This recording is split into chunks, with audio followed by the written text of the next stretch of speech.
I'm going to have some of the viewers play a drinking game of how many times Mathias says, here's a tip. during this episode, people are going to be like wasted as heck after that.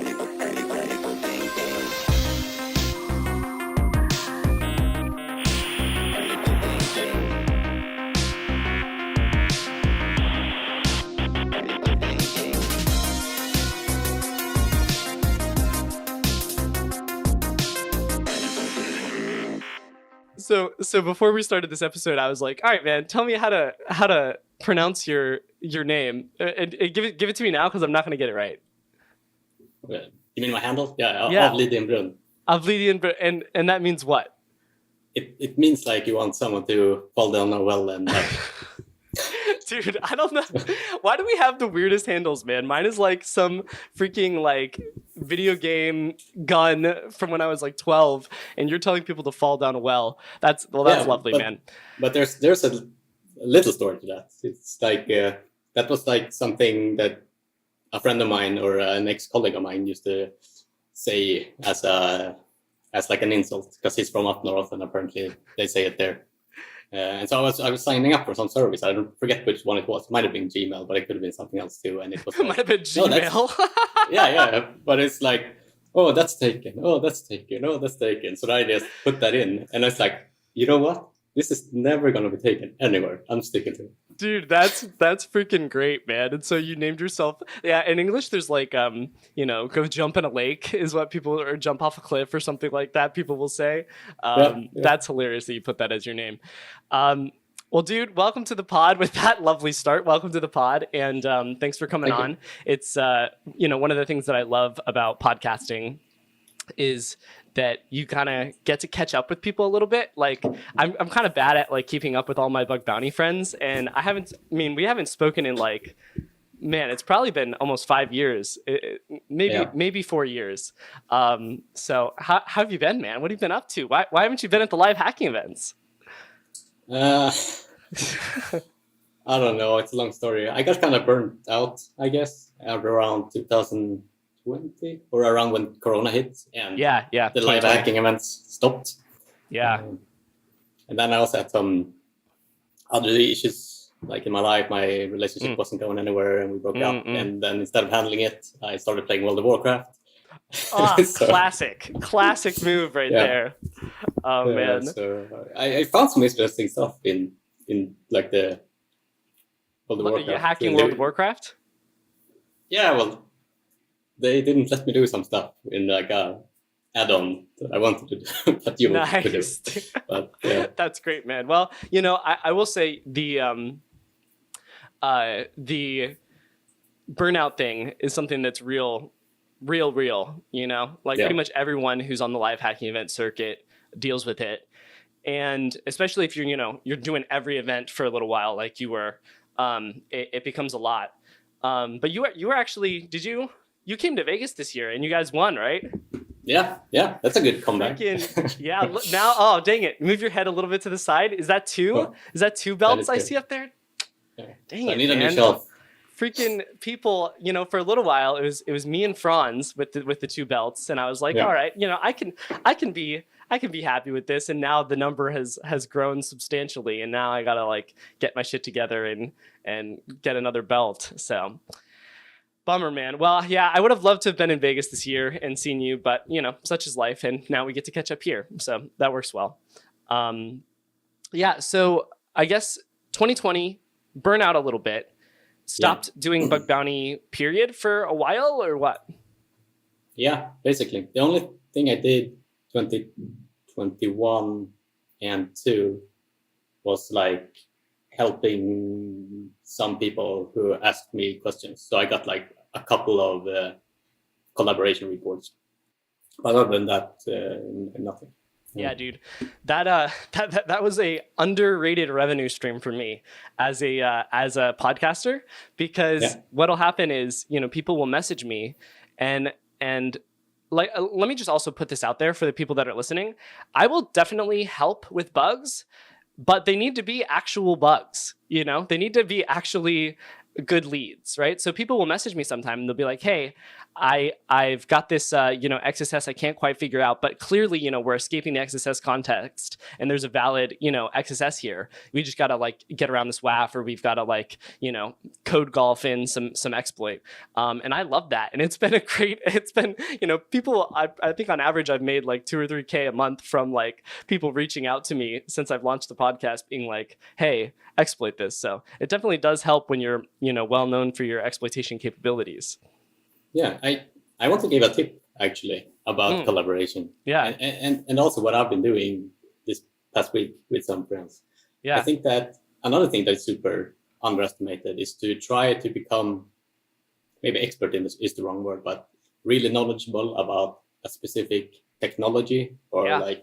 Development stack or some area, and then you can talk to people who specialize in like a couple of different programs, and maybe they can just like search their verbs and like, yeah, they use a blah blah blah thing here. And you can get like paid for that research across all of the programs too. Yeah, and this is something that we've had Nagli on the podcast a couple of times, or well, I guess we've had him at least once, but there's more to come. And he he does a great job with this. Is like he's got an automation setup that's pretty much one of the best around. And, people will hit him up and be like, hey, I've got the 0 day. And he'll just, help everyone exploit it across all the programs and help everyone, sort of tie up those loose ends and get a cut of it. So, it's great on the distributor side, and it's also great on the researcher side too. And definitely, yeah, that's a great tip and underestimated way to make a good chunk in bug bounty, I think. Yeah, for sure. It's and on top of that, you get, if you're doing quality research, you get access to the research as well. You're doing quality research that you can release, and it's good for, publicity and that sort of thing. But the catch there is you've got to find something that's widely used. So it's a little bit tricky because, if you go down this rabbit hole and you research something and then it's not widely used, you'll be like, oh, I found this crazy bug, and then there's like 3 companies that use it or something like that. Yeah, it's pretty funny. I've had a lot of those too. Like I found a pre-auth RC in a open source project. Oh my gosh! Like a company put out which had a bug bounty program. Yeah. But I couldn't find an instance that they were using it themselves. What? Yeah. So it was probably just some internal system or behind VPN or whatever somewhere. Yeah, so I reported it to them, and they were like, we don't think this is such a big deal. And I got like, not that much. How do you think a pre-auth RCE is not a big deal? Hey man, don't ask me. But I put in like a signature in my automation there. But I found a couple of them, but since it's patched now, like every time I see that pop up, I'm like, damn. Dude, that sucks, man. When I did like a double-edged sword there. It is, and when I did the Grafana bug in 2020, I had a pre-auth full read SSRF on Grafana that like popped me like 70 companies or something ridiculous like that. It was like, and it was just always straight to the AWS metadata too, because everyone always spins it up in AWS, right? And I was like, okay, I've kind of sprayed this around, and then I finally released it. And before I did, I really like somebody told me like, hey, I think it was Nafi. I think Nafi hit me up and was like, hey man, I'm pretty sure GitLab has like an embedded version of Grafana in it, right? And I was like, oh my gosh, and it was vulnerable to that too. So you could like hit up, any GitLab instance that was publicly facing was also vulnerable. So it's also, I think, another good tip for that is like, if you can take a piece of software and see if other pieces of software are actually utilizing that as a part of their stack. Even if it's full applications like Grafana being embedded inside a GitLab, then sometimes you can pop an additional set of Vulns there. Yeah, and it does like what the even better point. Or if you can manage to find it, is to find like insecure defaults or ways of setting it up in an insecure way, because then it probably won't be even patched. Yeah. And so now you're sitting on something that will not like have an end of life. Yeah, dude. Yeah, insecure defaults is huge, man. That would be, looking into that and then spraying it wide is a great idea. You mentioned a second ago your automation setup, and so I've got it, here on our little doc, our doc that all of a sudden became very, very long as I've stalked you over the past 5 years to consolidate all of the content that you've produced down into one podcast. But so I know you have a little bit of a origin with Assetnote, right? When Assetnote was just a baby, you were kind of sort of involved in that. So I'd like to hear about that. And then I'd also like to hear about what your automation setup looks like nowadays. Yeah. So when it comes to Assetnote, and I guess the same is true for Detectify layer, I don't think that anything is left of my contributions. It evolved to like an actual product and everything. But back in the day, let's say, what happened was that Chubbs made the first like jank version of Assetnote and put it open source, and then that project kind of died, and I was interested in building something similar. So I found his project and I asked him just straight up, hey, is there any like pull requests that you didn't merge or like code that you didn't commit? Can you do it? Because I'm gonna fork it and do something with this. Yeah. Can I have any free code, please? Yeah. But I mean, like, if there was bugs and you already fixed them, can I? Exactly. No, this is a great. I love this question. Yeah. No, but then it was like really excited that someone took an interest to it, I suppose, and we started building it together. Until I guess we realized that it became an effective enough solution, I guess, that could actually be turned into a real valuable product.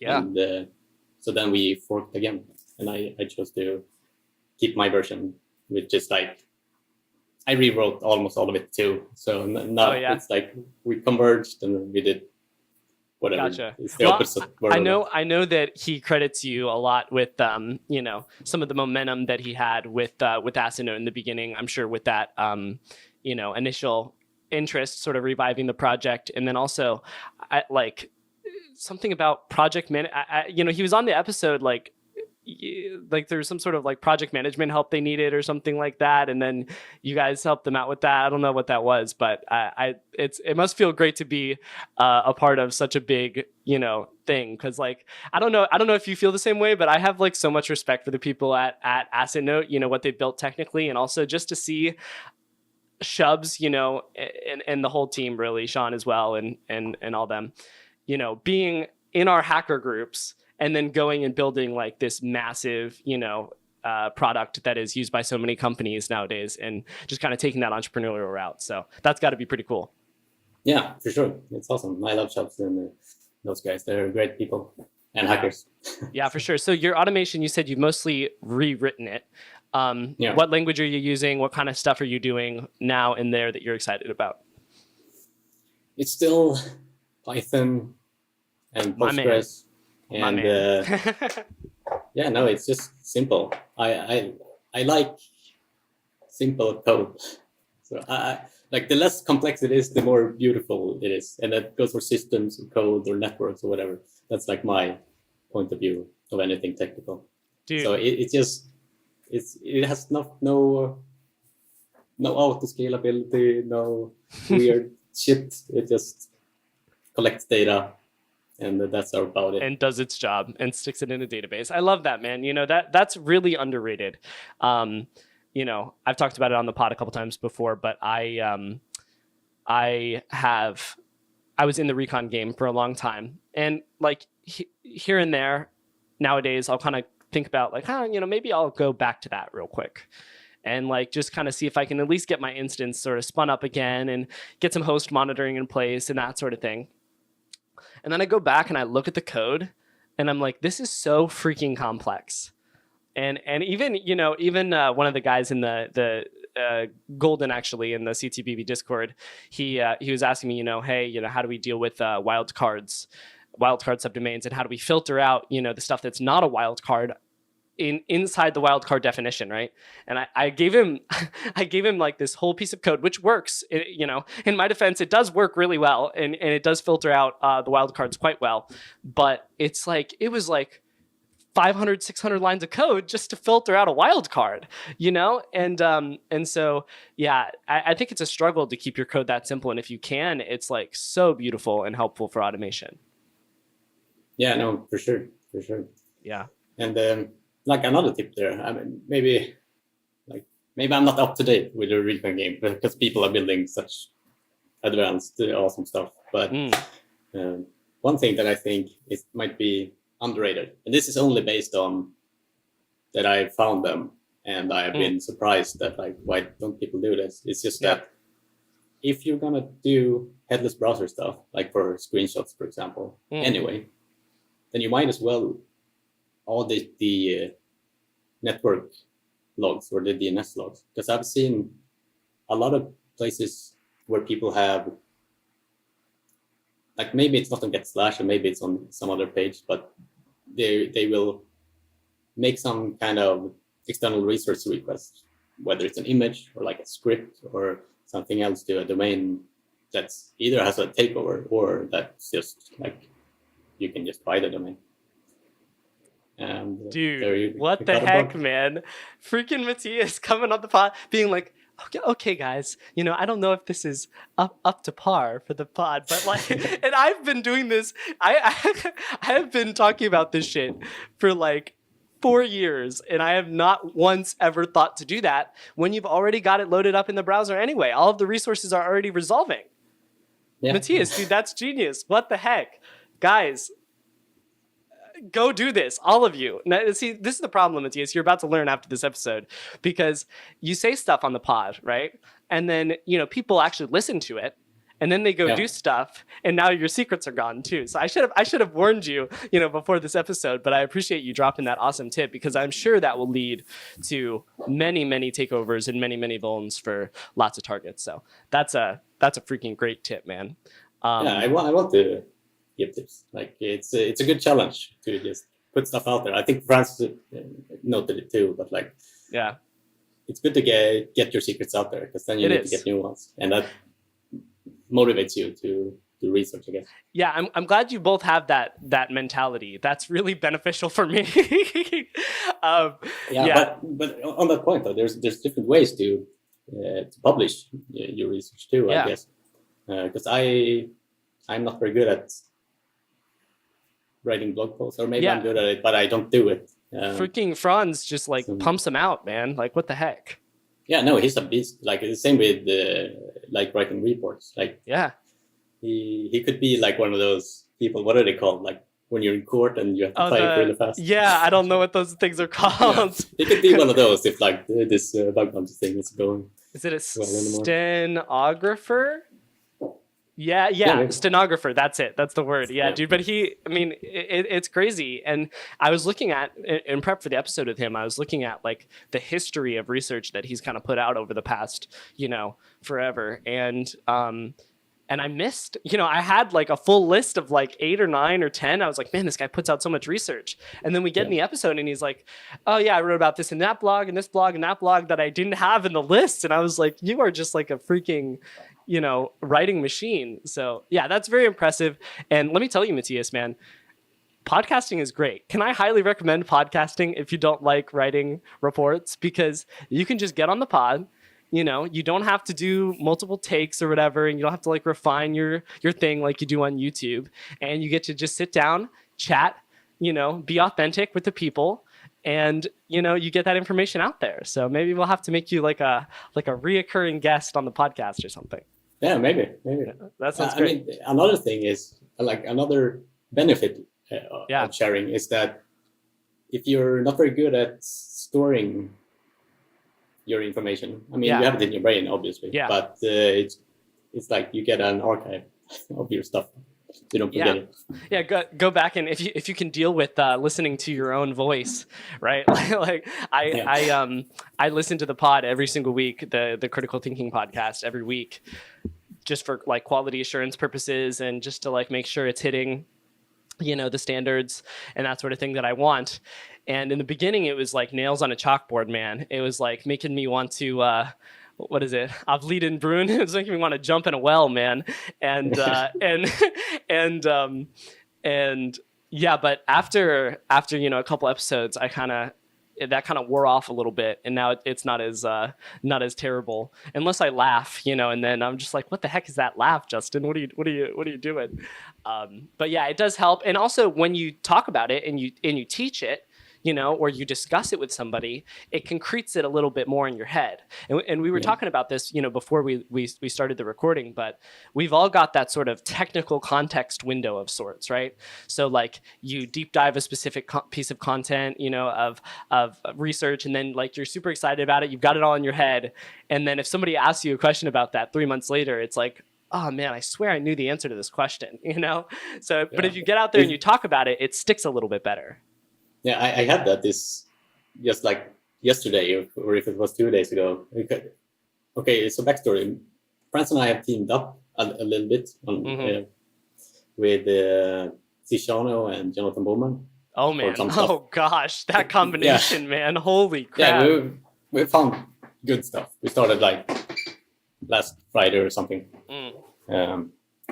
But anyway, we found something that looked like a DynamoDB injection. Yeah. And I was like, I should know this, because this summer, so I'm helping out with running and building CTF challenges for a Swedish CTF called Midnight Sun CTF.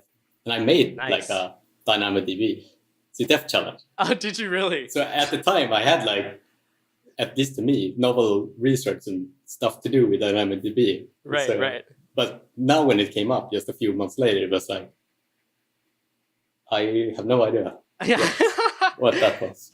Yeah, dude, that's so discouraging. And then you're like, all right, I got to like go back in my notes. And then you're like, shit, I don't have any notes. And then you're like, you're just trying to piece it all back together. But the good thing is, at least, that I think you do have, those neural pathways sort of primed of sorts, right? And it does become easier to re-access those once you've done it. But it is disappointing when you feel like you should know something right off the top of your head, and it's not there. Yeah, for sure. Yeah. All right. Let me get back to this. This doc here. You mentioned something, about collaboration a second, when we were talking about collaboration. Mm-hmm. And I think you did a great talk about this. And I'm trying to see if I can find the link to the YouTube.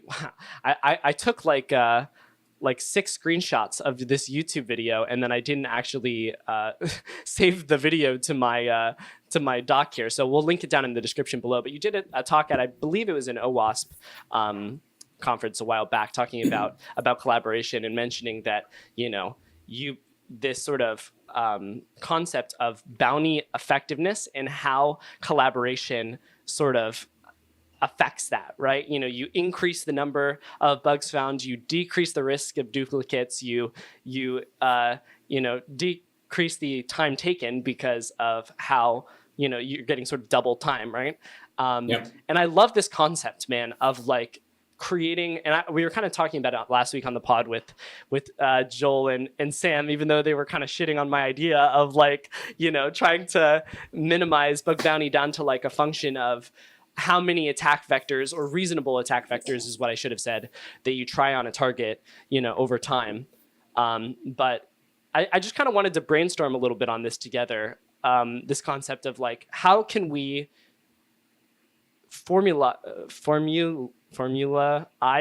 turn into a formula that, bug bounty, right? And so I've got this concept around like optimizing for time spent actually trying reasonable attack vectors. And then you've got this concept of like calculating bugs found times risk of duplicates / time taken, or, divided by time taken, results in your effectiveness. Have you had any sort of evolution in this formula, or evolution in your bug bounty optimization journey over the past, I think it was 5 years ago that you did this talk? I'm not sure. Like on a high level, I think that's still true, because the end goal, at least for me with bug bounty, is is the same. The only things that have changed is that there's been some additional factors added, I guess, to the time taken. So, for example, I'm going to take HackerOne, for example, but I'm sure the other platforms do it too. Like, they try to encourage you to use like the CVS SS system. Like, that takes more of your time, and more programs are using like triage services, which unfortunately sometimes takes more of your time. So those are like two sub parts of time taken that you can try to optimize too. Trying to identify programs that will triage efficiently and are capable with their own products, I think is definitely a big thing. I wanted to get your thoughts on this. Okay, so I hate to even bring this up again, man, because every single time I say anything negative about collaboration, people kind of like shit on me a little bit. But the risk of duplicates thing that you talked about here, you said that went down when you were working with, Franz or working with any other collaborator, right? My qualm with that piece of your formula is that I think there would be overlap. Everybody's going to find that basic IDOR, and instead of getting, a 1 and X portion of the bounty, you're getting 1 of X divided by 2 now, because you're collaborating with your friend, and you're only getting half of 1 portion of that bug. So I feel like your risk of duplicates as it pertains to your actual bounty amount issued, this is largely within a live hacking event context, obviously, because we're talking about dupe windows. I feel like that kind of affects the output of your bounty. So how do you think about that, and what is your response to that? I mean, I guess I agree with you when it comes to things that you expect everyone else or everyone to find. But for the most part, it's still better to get 1% of something than 0% of something. So I suppose that's true. And I guess also, you and Franz and your collaboration teams, when they've been bigger in the past, you guys are less focusing on, I think, volume of reports and more focusing on like, okay, we found this thing that just blew up the whole program, right? And you find these crazy RCEs, and then you're just splitting your 40K, 50K, 2 ways or 4 ways or whatever, and that feels a little bit better. Yeah, for sure. I think that if you don't like duplicates, then you should go deep, because like I started bountying again like March, I think, or if it was April this year, and I've had 0 duplicates and like around $100. So wow, dude, man, you guys are tearing it up. I know I've been talking to Franz a little bit, the program that you guys have been working on. I assume it's that program. Is that the one? It's like 95% that program. I cannot believe the volume of bounties you guys have pulled from that program this year. Like, unbelievable. It's the most amount of money I've ever seen anyone earn in bug bounty, and that is in 1 year, and that includes like these recon gods out there that are just automating everything, and you guys are doing it manual. So that's kind of nuts. You are doing it almost entirely manual, right? Yeah, I mean, we have some program-specific stuff that we try to automate. Like, wow, okay, this type of pattern seems to emerge at multiple places, so we should try to look out for that automatically if we can, with like some turbo intruder or something. Can you elaborate any more on that, or your lips sealed for now? On those specifics? Well, not to specifics, but like you don't need to leak your secrets, but like, are you looking for routes? Are you looking for, is it an authorization problem? Give the people a little juice, I guess. Actually, here's another tip for like automation, and I know some people do it, but it's a good idea to have program or category specific signatures, let's say, or what's that tool called? With a bunch of YAML files, and people can run it. Why can't I think of it right now? It's contagious. Whatever you nuclei, right? Is that what you're talking about? Yeah. Like think of it as nuclei templates custom to that program, let's say. 100%. Yeah, no, that makes sense. And I also think that this is something that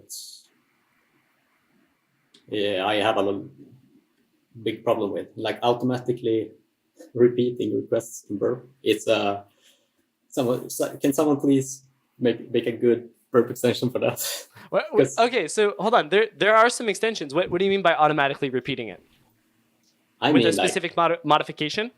Yes. If the request contains this, then just like give me the whole request. All right, dude. Rewrite it with my Python or whatever code, and then send it. And then if it contains this in the response, like give me a heads up. I'm about to change your life, man. There is a plugin called Autorize that does this, and there's also another. It doesn't work for everything. It doesn't. Okay, so you've played around with this before? Yes, I've tried that, and I've tried auto repeater, and there was a couple more, and none of them can just like give me the whole raw request. Let me make changes to it and then send it. But I know that burp, what is it called, Montoya API has support for that. So that's now I'm using there was someone in Bugmonte forum who posted like a turbo intruder hack to it, I guess, that can just like monitor all the requests from proxy, and then you can actually rewrite it. I can link to that. Wow. I forget. Definitely link to that. If you shoot that over to me afterwards, I'll let me grab a notepad here. But turbo intruder isn't perfect either, because the turbo intruder's like output window is like not standard. No, components. Don't love that. So I spent the whole day just trying to make like a field red. Dude, we need freaking ChatGPT to like ingest the Montoya API docs so you can just do that. But also, I'm just gonna say, and also I want to clarify on this pod. I love burp. I really do. I talk about Kaido all the time, and I talk about the problems of burp. The Portswigger in general, absolutely amazing company. The research they put out, the product is phenomenal. It's amazing. I also am a big fan of Kaido. Kaido is one of the things that they're working on right now, I know, is pretty much the ability to do exactly what you just talked about. And it's just to have every request sort of shell out to a Python script or something like that. And I just think, wow, how beautiful is that? How simple and beautiful would that be if because most of us can do basic coding anyway, right? If you're going to be, using an HTTP proxy and stuff like that, sure, there are the exceptions of like people that really just are business logic people and just focus primarily on HTTP and that sort of thing. But most of us can code in Bash or code in Python or something like that. And the ability to just shell out, to Python and modify the request and then send it through and then alert on anything that, comes back, that's going to be golden. And it's just going to be so easy to extend. So I'm really looking forward to that. Yeah. And to me, I agree about Portswigger. Yeah. But it's like, we have like the kind of same issue with that, I guess the reversing community had with IDA and then the X-rays, which is like, well, I guess they're the best, so they get to decide. Yeah, exactly. So I haven't tried Kaido. Yeah. But I like the concept of competition in the space. Yeah, me too. And I've got it open right now. I'm actually looking at it on my other monitor, and I've switched my workflow over entirely to Kaido now. There are still a couple things that I have to do manually and that are kind of bothersome, but they've made promises to me that they're fixing it, next version. And I've just found well into the 5 figures range of bounties in the past month with Kaido. So it's definitely working for me, which is good. And also they sent me a little, I don't know if I'm going to get in trouble with them for leaking this, but they sent me a little video of the search functionality that they're implementing, which has like a very Wireshark-esque sort of query language that you can use and it's just very simple. You type it up in the in a search bar up at the top, and it works. It works fast. It's clean and easy for you to write compound queries and that sort of thing. And I am just so freaking excited for that. So that should be great. So you can open like a search window and then it searches through everything with that. Yeah, so it's like Logger++. Yeah, well, it is. Yeah, but actually, I haven't used Logger++ in as much detail. But the thing that I'm really excited for is the query language, right? Where you being able to, you can just put plain, text in there and it'll search for it as well, in the body or whatever. But also, which is very useful. But also, being able to do compound queries and be like, okay, when the host header looks like this and this cookie is set in the response, that sort of thing. I think will be really useful. I really miss that in Burp too. Like I really wish they at least had like a group by function. Oh yeah, Burp search. Yeah, no, for sure. You know what I would like in a attacking proxy or whatever we should call the tools. Yeah. Give me an API or like a database connection, something. Let me query the data that is in there. Don't make me export it to some, crappy XML based format. And then dude, me too, man. And actually I was fussing at Saiten, one of the developers for Kaido the other day. I was like, please implement this feature, and he's like, dude, that's such a pain, and like just code it yourself. And he gave me he said, all right, these are the GraphQL API requests that you need to do it, and just you do this in the meantime until I get around to implementing this. And I haven't gone and done it yet because I've been busy with some stuff this past week, but once they release the docs for the GraphQL API as well that powers Kaido, that is going to be big time helpful. So definitely looking forward to that. All right, man. Well, we got down a little path there. Love talking about Kaido. Let's see, where do I want to go from here? So before we get into some of the more technical stuff, because I want to ask you some questions about mutation XSS and some XSS challenges that you've been putting out recently.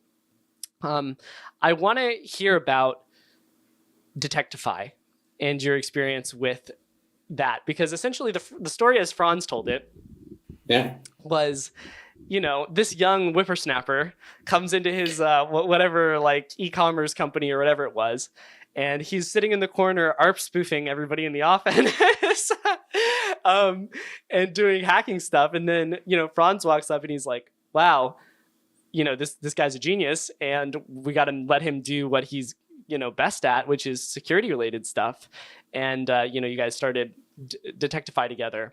And I'm sure that's a little bit of a misrepresentation of the story, from my memory and from Franz's memory, but I want to hear it's a little bit like golden edge on the story, but sure. I want to hear your side of it, and tell me how you and Franz originally met, because you guys are in my opinion, you guys are the most prolific, the most well-known hacking duo that just destroys everything they touch, essentially, when you guys hack together. And when you hack individually too. So, obviously when you put it together, it's going to be better. So I want to hear about that origin story. Sure. So the origin of Detectify goes back to before that, actually. So, oh, really? Ooh. Yeah, I can try to fast forward my origin story when it comes to hacking. Yeah, please. So, I met Fredrik Almroth, when I was super young, we were 7 and 8 years old or something. Mm-hmm. Yeah. And when we were 12 and 13, we started programming, or trying to understand programming.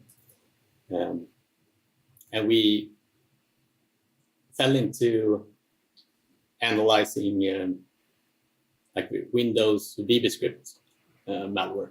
Well, so okay, VBScript, as you do. I don't know. I don't know where the idea come from, but we did. And so the first programming language, scripting language or whatever you should call it, that I learned was VBScript, actually. And I still remember to this day, that was the first time I had this wow feeling that I still get today when hacking, because man. I think it took 3 days or something of just staring at this VBScript, and it was so foreign to me. It was just text. But then suddenly I understood the concept of a variable. Oh man. And that's what I like. And that's when everything changed. that is when everything changed. But anyway, fast forward a couple of years, we start finding like hacking IRC networks and war game sites and like forums and stuff like this, and starting learning IT security and web security. It was somewhat, how do you say? It did exist, but it was still kind of in its infancy if you compare it to today. Yeah. And fast forward a little bit more, and the concept of defacements started to be popularized, I guess. And we're getting a whole, web security history right now, man. This is great. Okay, we're going way back. We're getting to defacements. People are like overwriting websites and stuff. Okay, all right, hit me. Yeah, and then there was this like sites that compiled the defacements. Like Zone Age was one of them. Yeah.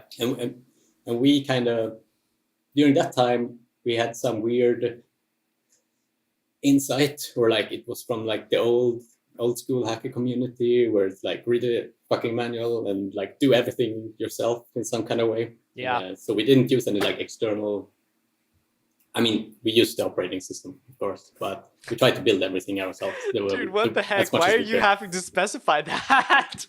He's like, because if I say we build everything ourselves, someone in the comments is going to be, oh yeah, did you solder that? What operator? Yeah, no, you're 100% right. No, I just love that was how far down you went. You're like, oh yeah, we used the operating system, of course, but everything else was manual. That's sick. So this is a great, that's a great thing to highlight though, because that's one of the best ways to learn all of this stuff is like implementing it yourself. And then after that, if somebody's tool does it better, use their tool. But if you having implemented it, yourself will really assure that you understand everything about it. And that's something that I've done many times, and why I don't really,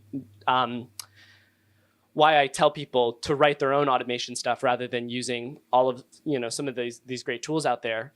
Sometimes, at least in the beginning, because it'll help you understand the core concepts and understand where optimizations can be made. So it's cool that you did that too.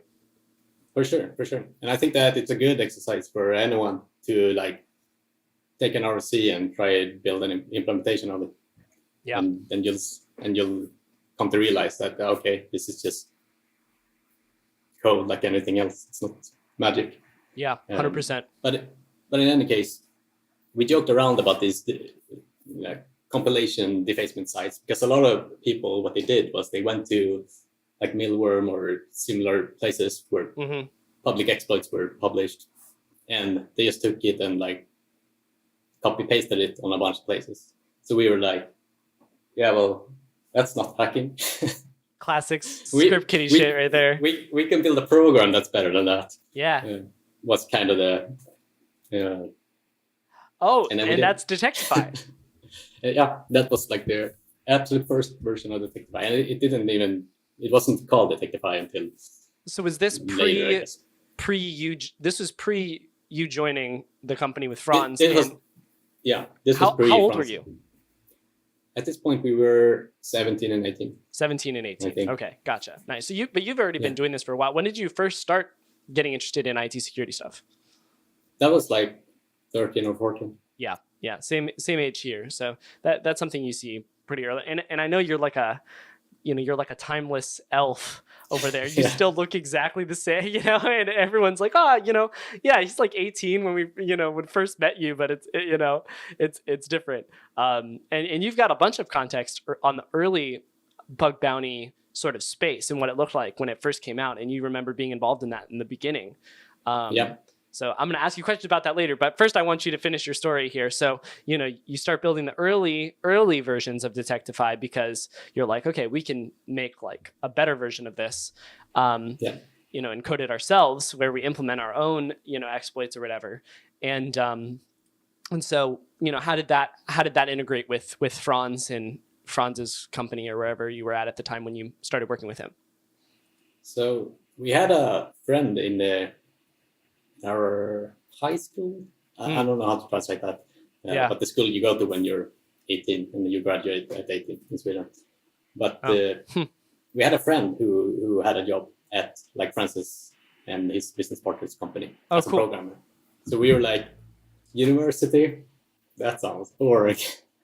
You can get a job already if you know programming. We know programming. We can write VB script. Yeah, actually, we graduated to VB.net during this time. So, ooh, nice. And maybe hot take. I'm not sure. I still think that Visual Studio is the best IDE that I've ever used. And the I'm sorry, what IDE? Visual Studio. Oh, Visual Studio. Yeah, no, 100%. Yeah. I was a Vim boy for a long time, and obviously I still use Vim daily. But Joel sat me down one time when we were pair hacking. Was like, all right, Justin, close everything, install Visual Code, VS Code right now, and we're gonna set some things up. And that changed my life. So, and even right now with the WordFence sponsorship that we did last week, I've been using VS Code, and there's like a way that you can hook into Docker containers that are running, right? And it's like one click. It's so easy. And so you install the Docker extension, and then it just shows all the Docker instances you've got up, and you just click attach to Visual Studio Code, and now you're inside that Docker container modifying the plugin, code for WordPress inside that container. And it's like, oh man, this is so easy. I freaking love it. Yeah, no, for sure. We should. Okay. So sorry, I have to make the distinction. No, you're good. I meant Visual Studio, and that is different to Visual Studio. Oh, dude, get out of here. Get out. No, you're off the pod now. What do you mean Visual Studio? I can't even fathom that was what you meant. What? but yeah, I use Visual Studio Code for like everything now. But when I was doing the coding in .NET framework, of course. Yeah. We use that. And it has an awesome, I haven't tried it for a long time now, but I really like the debugger in the IntelliTrace, I think it's called. And you can do you can just jump around in threads, and you can like go into a thread and like drag and drop the program counter and like change stuff. It was good fun. That's awesome. But anyway. No, that's cool. All right, continue your story. Sorry. Yeah. So we started working as developers at Francis' company, I guess. And we also had discussions. I don't know how it came up. Let's just say that we were in a corner and doing ARP spoofing. Yeah, exactly. Or something. And we presented the scanner. Actually, we had, it's pretty funny. The first time we were going to demo the scanner, Franz built like an application, and he purchased and implanted a SQL injection somewhere. And we had made some like stupid change to the scanner like a week before that. We're like, wouldn't it be funny if you could play videos inside of it? And then you like I don't know. It was so we basically broke the whole thing. Did you Rickroll him or something like that? No, we broke it. So we're like, oh shit, we should have used version control. But we can rewrite this. And so we wrote the whole thing, and it didn't find the bug.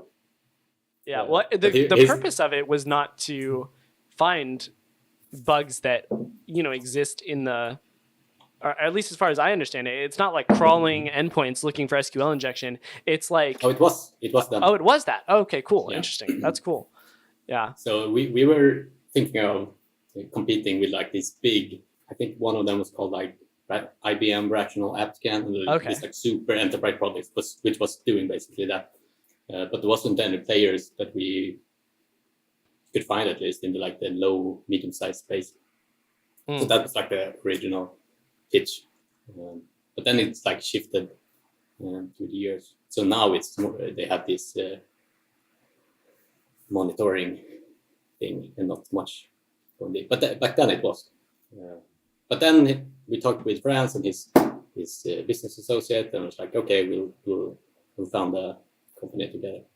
Wow, that's awesome, man. So from there, you guys, launched Detectify, and are you still involved with that product, or are you kind of hands off ish now? I'm super hands off.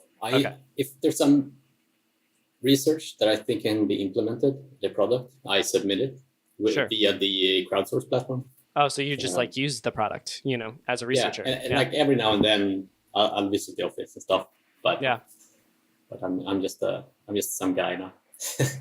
So I mean, let me ask then, did you exit that company like intentionally, or is there some reason you don't want to work at, in an entrepreneurial role, or are you in an entrepreneurial role now? What are you doing for your primary income source?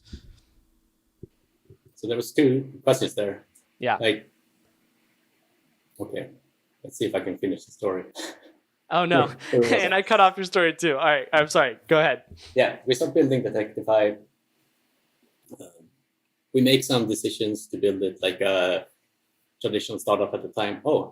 And at some point, bug bounty as a concept in like web space started popping up, like Google and like Facebook and PayPal and some others had programs which paid money, and a bunch of others had which paid like T-shirts or other weird stuff. And we saw that as an opportunity to get like a foothold on bigger clients, because if we could have a blog post saying like, oh, we hacked Google, then maybe it's okay that we don't have Google as like a reference customer per se.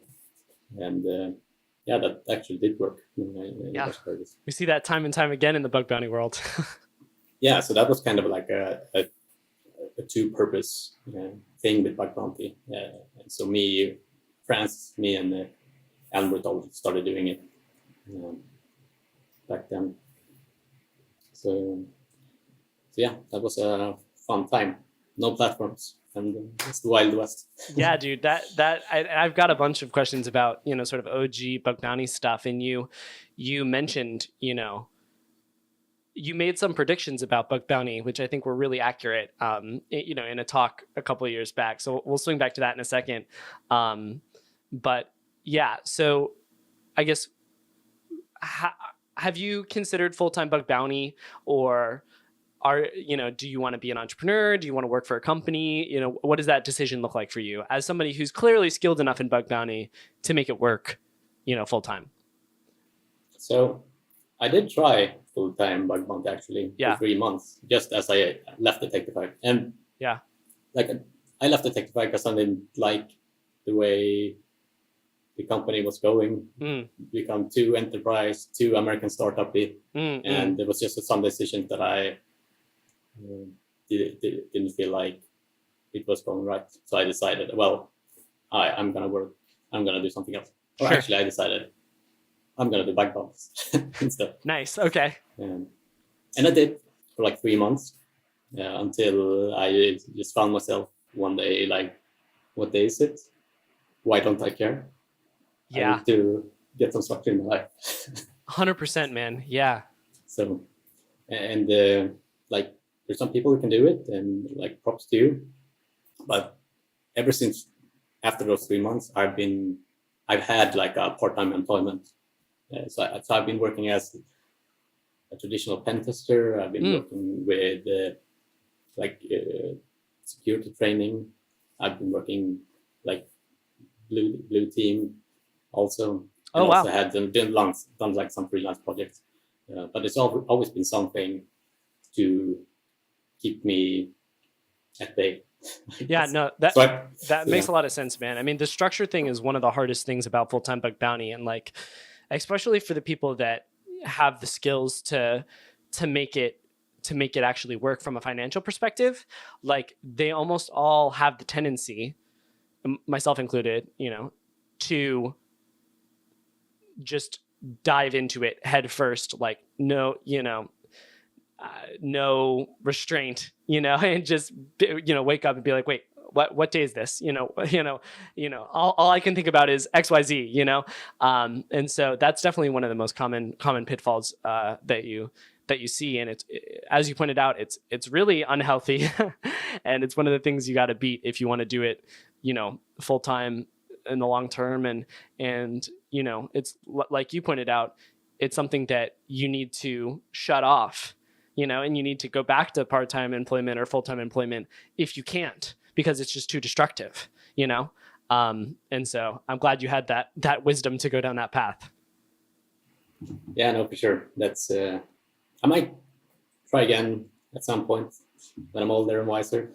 But yeah, that's kind of like I really enjoy having it like that. So yeah, and I can also like if there's like a hacking event coming up or like a new program or something that I'm super interested in, I can just take time off and be a degenerate for like a couple of weeks and then go back to being a person. No, that makes a lot of sense, man. And I think at some point, maybe I'll brainstorm a little bit about this afterwards, but I know that there are a couple people that I know that are doing full-time bug bounty that are still struggling with this whole thing. And I am too. I mentioned a couple weeks back on the pod how burnt I felt and trying to restart that passion for hacking after going away from it for a little while to do some traveling and to do some other things. So there's lots of struggles that full-time bug bounty hunters have. And I'm thinking maybe I should create like a little support group or something like that in the CTBB podcast Discord for anybody who's thinking about doing full-time bug bounty, because it is definitely a challenging environment to be a part of. Yeah. There's no bug bounty union. Yeah. Well, that's something everyone's talked about for years. And actually, yeah, I would be interested to see if anybody actually tries to tackle that project as bug bounty continues to grow and it gets attention from non-bug bounty hunter, people, right? People like lawyers and business people are looking at the industry, and there's opportunity there, I think. So yeah, definitely be interested to see where that goes. Sort of on that note, I want to go to some thoughts on bug bounty and history of bug bounty and some predictions you made in the past about bug bounty. And then we're going to dive into some technical shit. Okay, so first question I had, back 7 years ago, I had to dive into the archives for this one. You said something along the lines of this in a Bug Crown interview. You said, "Now I look for programs to hack on, but in the future we will see that programs being the ones to search for hackers to hack on their program," right? Because there's just so many programs now, and there is a lack of talent out there in the bug bounty industry still, and a lot of programs are sort of having to vie for attention, which is why we get our inboxes blown up every single day with this company's offering a whatever promotion and that sort of thing. You nailed that prediction on the head, years back, and I'm wondering if you have, and I know I'm putting you on the spot, so no is a perfectly valid answer to this. Do you have any thoughts on where the industry is headed in the future for bug bounty, having seen it from the beginning, 2012, when the first sort of programs launched and that sort of thing, up to today, where we've seen sort of a flip of the tables in this regard. Yeah, do you have any thoughts on where it'll go, or any predictions you'd like to put on the record right now? I think there will be even more competition for bounty hunters. So I think that the average bounty amount will probably increase, and I think that more programs will attempt to make an effort to market themselves. Still, it's like the same prediction, but even more. Same position. So you're thinking it's still going to continue to grow? Yeah, because the thing is, like, whether the platforms like it or not, skilled manual labor is not scalable. Yeah. So yeah. And that's what it takes at the end of the day. People can do automation stuff and you'll find bugs and that sort of thing. And that's great. And we need that. But also at the end of the day, you're never gonna find that weird little, as Franz said in his episode, that weird little edge case if statement that I had to, deduce from 3 hours of playing with an endpoint that just destroys the whole company, via automation. That's just never going to happen. And I also hold the position that I don't think that'll happen with AI either. And so, yeah, I think it will continue to grow, just like you said. Yeah, I think that there is some risk that is non-zero, that the bug bounty industry or concept as a whole get into trouble due to some legislation. There's also risk that I have thought about in the past. What do you mean? When like, oh, now this count as exporting cyber weapons. You can't do that anymore. You can't do that from the EU to the US or whatever it may be. And all of a sudden, like, oh, that's legal now. That is a big risk. That is something that I hadn't really thought of. And also, I was also kind of tossing around this idea a while back. And I guess I'll just kind of put it out there on the pod now, because I think it would be challenging to get this through. But I've thought about seeing if you could qualify individual vulnerabilities as intellectual property, and then have a rate at which you can donate that intellectual property. The idea would be that bug hunters pay a lot of taxes, right?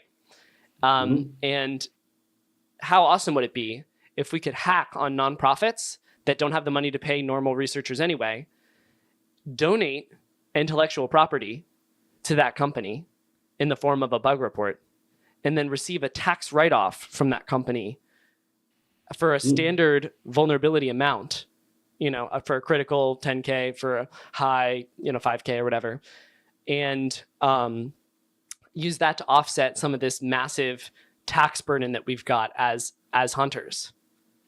Yeah, no, would be awesome. Yeah, we gotta look into that. But that's an interesting point, man, about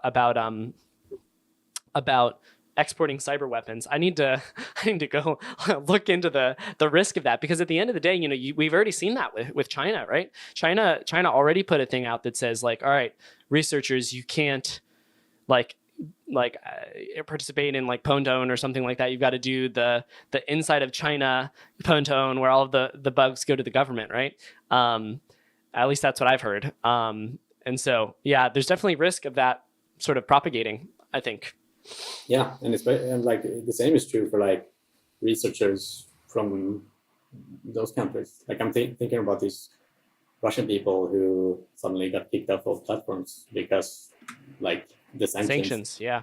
No, that was the same thing. Like something happens in the geopolitical world that you had nothing to do with, but it can affect you.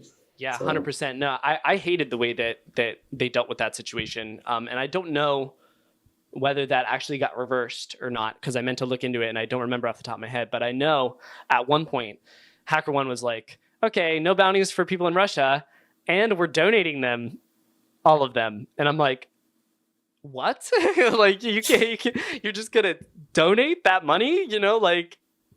No, that's not how that works. If the sanctions were in place, that's fine. You can't pay it out, but leave it in the HackerOne account, at least, And so I don't know if they went back and fixed that, but if it's not, that is very concerning. And so, yeah, definitely sure. Some risk there. Unfortunate Indeed. Situation. Okay, so I guess the other question that I had here was, what are some ways bug bounty has changed from the beginning of bug bounty? And obviously it's changed a ton with HackerOne and Bugcrowd and Integrity, sort of coming on the scene and creating that sort of middleman rather than just submitting it via email form to, Facebook or Google or whatever.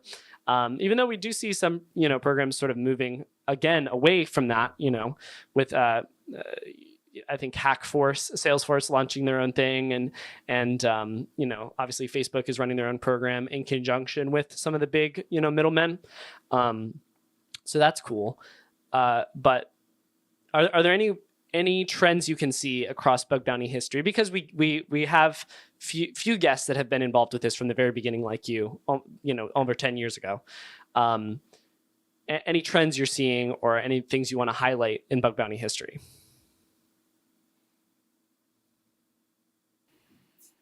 I'm gonna try and make an effort, not be too negative.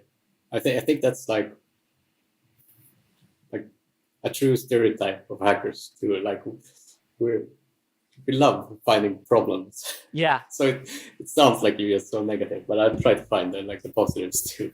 So the positives is like the platforms introduced. Yeah. Like that's so much better. You don't need like weird Google alerts and trying to find out who has a program, who doesn't have a program. So that's awesome. And also like the standardized reporting too. Like, okay, everyone, you can upload files, it's on the platform, you have markdown, great. So most of the like core functionality for hunters of the platforms, I think, has been an awesome change from the beginning. I also think that in general, bounty amounts have gone up. So like the first RCE I found, for example, which it was, I might be lying now, but I think it was, it was one of the first, at least, RCEs found on Bugcraft. But that was like $500. And back then it was like, damn. $500. Nice. Yeah. But this is 10 years ago too. So that, cost of living and inflation and that sort of thing has gone up. Is it your opinion that, well, I mean, I guess it hasn't gone up, 100 times, and, you can see some huge payouts for RCE nowadays. Yeah, no. So do you think it's outpaced it? Yeah, for sure. I don't think that it's just following inflation. I think that it has gone up due to, not entirely due thanks to the platforms. Yeah, but we'll get to that. Supply and demand as well. Yeah, exactly. Like competition of hunters, I guess, and also like the whole concept of bug bounty becoming more accepted, I guess, on like higher levels within organizations. So it's an easier sell today, probably, than it was back then. Yeah. So maybe you'll get bigger budgets or like actually have a budget for it at all. Which is amazing too, I have to say, because like, and obviously, people point this out all the time. If a program is paying $2 million a year, one of some of these big companies, $2 million a year is like, junk change, like find a penny, pick it up on the ground, to some of these big companies. But a lot of these companies, they're just writing a blank check for it, They're saying like, all right, that pay what you need to pay to, because the researchers find stuff. And I think that would have been such a hard sell in the beginning. So I'm thankful to all the people that sort of paved the path for that in the past, because, I'm definitely seeing that become more normalized now. And I think we'll see that even go further in the future. And that's a steep slope for sure. I think that if you can manage the time needed for handling reports and like triaging and stuff, like the value add is through the roof for a bug bounty, I would say. Yeah. If you find a way to get good people to have a look at it. Yeah. But I want to say also, like, now I say something good about platforms. Now okay. I'm shit platforms. All right. Yeah. One change that has been extremely negative, I think, is that platforms, I've never purchased a bounty program, but I assume that the sales reps on the platforms say like, okay, this is the standard program, and this is how much medium is, this is how much high is, this is how much crit is. And that's freaking bullshit. Yeah. Like, why are they telling clients, like maybe million or like $1 billion clients? Billion, like, yeah. It's okay to pay $1,500 for a critical. No. That's ridiculous. You can be, there's some like cop-out argument there where like, oh, but it starts at $1,500. But in reality, like most of them just pay the number that is there. So the fact that bounty platforms suggest that to customers, it really annoys me. And it has annoyed me since they started doing that. Yeah, I think that standard amounts per severity doesn't make sense for most critical bugs. Especially like what we were talking about, with the company size as well. These are $1 billion companies sometimes, and they're paying $1,500 for a crit. It's ridiculous. So definitely would like to see a little bit more of a push from there. And I think from the researcher side as well, I've thought about, because I should write this down, because critical thinking has a position where we can talk with the people about things and try to influence change and try to guide the culture in a specific direction. And I think it would be interesting to have some standards, some like bug hunters standards, essentially, right? And say like, okay, listen, if you if you've ever found an RCE, or if you've ever, reached some certain standard, when you're in training, it's whatever, but when you feel like you're actually serious about this and you're like, okay, I'm capable enough of a bug hunter where I'm going to start holding some, dignity or whatever, then these are our standards for bounties. I don't look at programs with a medium less than 1,000. I don't look at programs with crits less than 10K. Or something like that, right? That's kind of where my standard kind of sits right now. And I would like to kind of, get, and this is sort of a unionish thing of sorts, but like get some of the top hunters and say, okay, this is a summary of where our positions lie. And I want to make sure that you all, in the other side of the bounty world understand that. So that could be an interesting thing. What are your thoughts on that? And I also want to hear your personal standards for where your, low, medium, high crit should lie if you're going to look at a program. Well, the thing is, I understand some like counter arguments, or like if I play devil's advocate, like a or like a $50,000 budget is still $50,000, even if the whole company's revenue is $2 billion. Yeah, that's true. So that's like one thing that I can kind of understand. And the second thing is like, it needs to be context dependent, because if it's like a non-profit, like you say, or some small business, then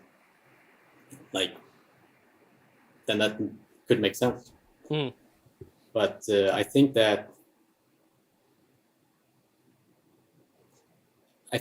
they should make a best effort to put out what they feel like the low, medium, maybe high could be worth to them.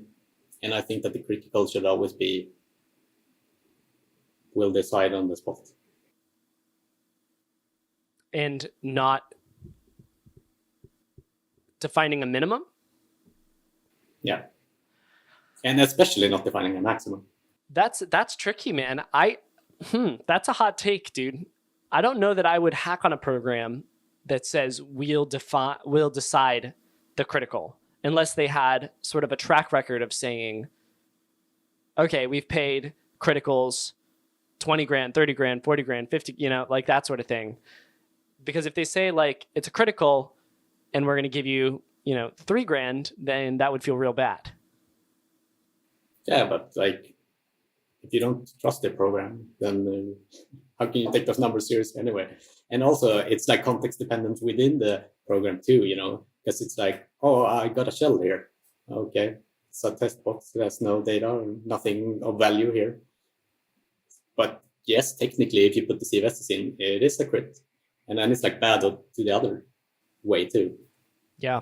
And I only think that standard amounts make sense for bugs that will have the same or the same-ish impact. So an XSS, it can be the case like, okay, an XSS under blood.com will always have this impact. So, okay, we can put a standard on it. Doesn't matter if it's this subdomain or this subdomain or this API or this parameter. Yeah. It's the same. But for crits, it's like almost always different. Yeah. So how would you, that's just one. If you were on the other side of the table, how would you decide how much a crit is worth to your organization? I know that that's a tricky question. We like to ask the tricky questions here on the CTBB podcast. I should have given you a heads up. I've been asking you to prophesy about the bug bounty, industry. I've been asking you, putting yourself in other people's shoes, So I know this isn't the easiest thing, but yeah, give me your thoughts. One thing you could do is, like, it depends on, if you're just starting out and have no data at all, then you can't really do it. But one thing you could do is like, based on the previous year or whatever, like this is how many criticals we expect to get. And given that the budget is this, we can have a crit budget within that budget. So like 10% of that or something. But you can also try to evaluate like what the cost of an attacker exploiting it would be too, in terms of like if you have SLAs or if you have GDPR fines, like GDPR fines, or some other stuff. But that's like, there are some hard costs you can calculate pretty good, like with GDPR. But when it comes to alternative costs, it's so difficult. But like, okay, what about brand damage? Mm-hmm. What's that worth? So much money, dude. Yeah. And given how little companies seem to be affected when they get hacked, I guess not much, but well, it's common though. That's the problem, is like, it's been, I guess, normalized of sorts, and the average person isn't saying like, okay, well, clearly, I think also there could be a problem with cybersecurity reporting representation. So, we can hear, okay, Facebook got hacked or whatever, and someone, and it could be like, some freaking Mathias and Franz shit where you like, reverse this thing, and it's like crazy RCE that like the best people in the world could have never find except for you guys, and they got hacked that way, which is, in my opinion, pretty much unavoidable, right? Or it could be there's a numeric IDOR on the homepage that leaks password hashes, and the difference to the average, cybersecurity news listener is nothing. And so I wonder if there's a niche sort of reporting market for something like that would actually tell people like, hey, this is essentially negligence, right? That the company didn't do what they were supposed to do, or this is like pretty much unavoidable because of how security works. Yeah, and like, here's the kicker. Most of the time, it's going to be shit that isn't even in scope in bug bounty. Yeah. Some person got phished. Some person reused the password. That's true. Well, yeah, man, it's a scary world out there for this sort of thing, man. It really is. And there's so many. One of the things that I love about Bug Bounty is it's so tangible. You get what you pay for with Bug Bounty. Like, you're never paying a report where you're not making a change, which is great. And so unlike anything else in the security industry that's like, pay us $15K a month to run this tool, or whatever. And who knows what it actually does, or like, we tell you that this is the results or whatever, right? But Bug Bounty is exactly what you pay for. So I think a bug bounty program is the best way to shore up your technical environment.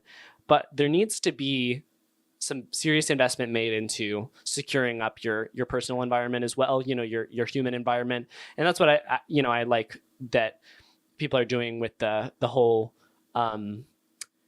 keys that you put into your computer. I can't remember the name of them right now. Keys. Yeah. And you've got that, and it like validates the website that you're on, so you can't get like evil proxied, evil Nginx, that sort of thing too. So I think there's definitely a big area there. And I think programs that, people that have bug bounty programs should absolutely have already implemented that in their organization, because we all know the easiest way into an organization is to phish someone. So. No, for sure. Like, I wouldn't recommend to anyone to like take the entire security budget and put it on bug bounty. Yeah, that's very different. Stuff too. Mathias, this has gone a little bit long already, and we haven't even got into some of the good stuff. Do you have a hard end, or are you free for a little bit?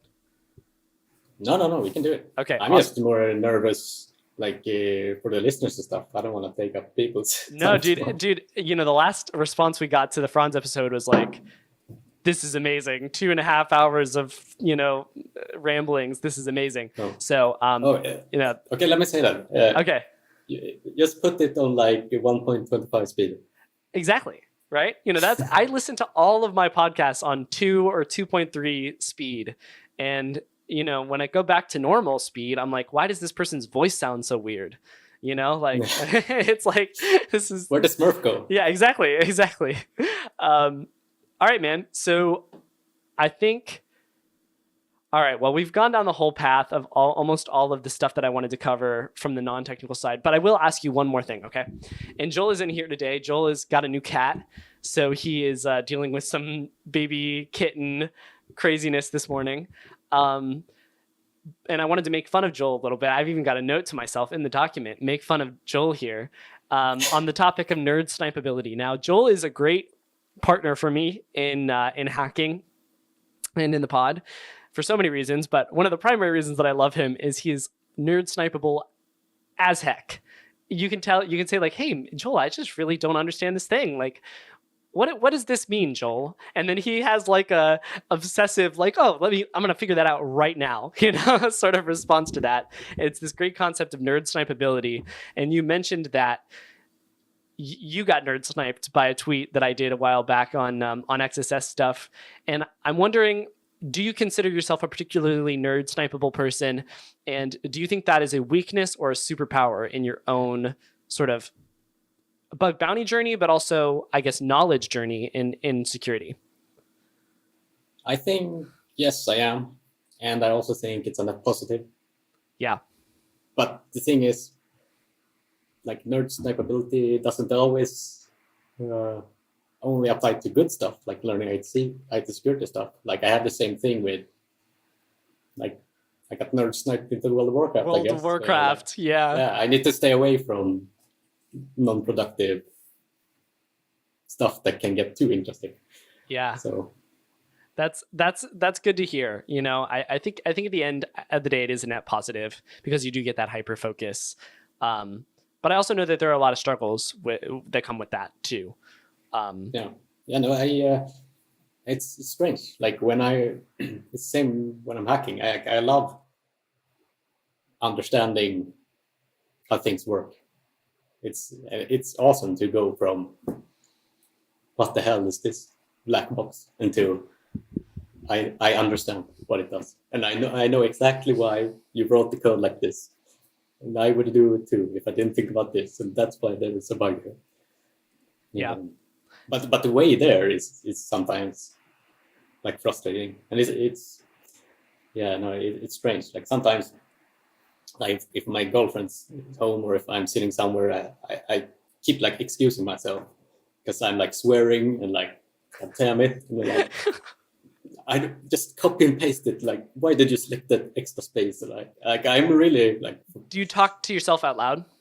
Yeah. Oh yeah. So I'm always like, oh no, I'm not angry. It's just this thing, and I need to bend it to my will. Hey, dude, yeah, and that's such a great way of saying it too, bending it to your will. And I think that is so much what happens with bug bounty. And I think that's another way to classify researchers is there are researchers who will bend the application to their will. And there are researchers that will look at the application and find problems that exist in it just, authentically by looking at the application, right? It's not like I've got a goal and I'm going to make that goal happen. It's I'm going to find the problems with this application based off of threat assessment. Both of those researchers are incredibly needed and high value, right? But lately, I've been doing the bend it to your will thing. Like I went into a live hacking event. This was London, actually. And I said, okay, I'm doing something a little bit different this event. I'm going to pick one thing that I want to have happen, and I'm going to make it happen. And I sat down, and it actually only took like 3 or 5 days out of the 2-week, prep period, right? And I made it happen. And it's just like, I love this, like it's just nice. So it warms the heart, right?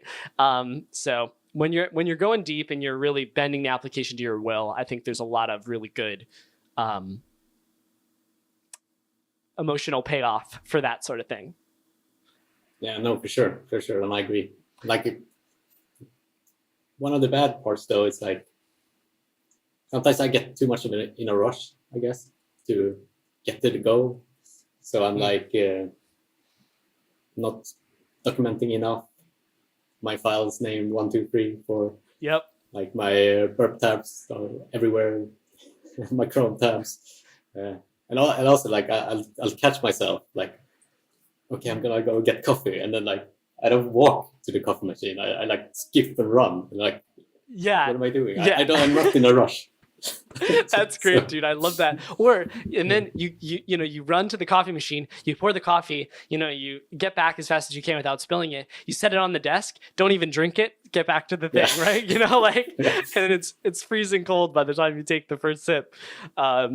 So no, I totally get that. And it's so funny, man. 123.txt, askif.txt. I think it was Cosmin, the first guy that said that on the pod, but it's really funny how so many of us are having that be a problem. And this is something that I'm actually really looking forward to in the AI space, is like, can I have an AI assistant that will just organize stuff for me, right? Like, how helpful would it be if you were in Kaido and you like send a request to repeater or something like that, and it like smart named it for you or something like that, right? By looking at the request or like you create astif.txt and it says, okay, astif.txt, and then in parentheses it says notes on XYZ target, right? Like that sort of thing would be so helpful. And so that's something I'm really looking forward to in the AI space. I think that'll be here before long, with the rate at which people are going after AI startups right now. Can I give another tip? Yeah, actually, dude, I love that. Just yes. Okay, so one recommendation I have when it comes to documentation and knowing what the hell you did is how should I phrase this? Okay, just if you have some startup script, or when you're opening Burp or your tool of choice, Kaido,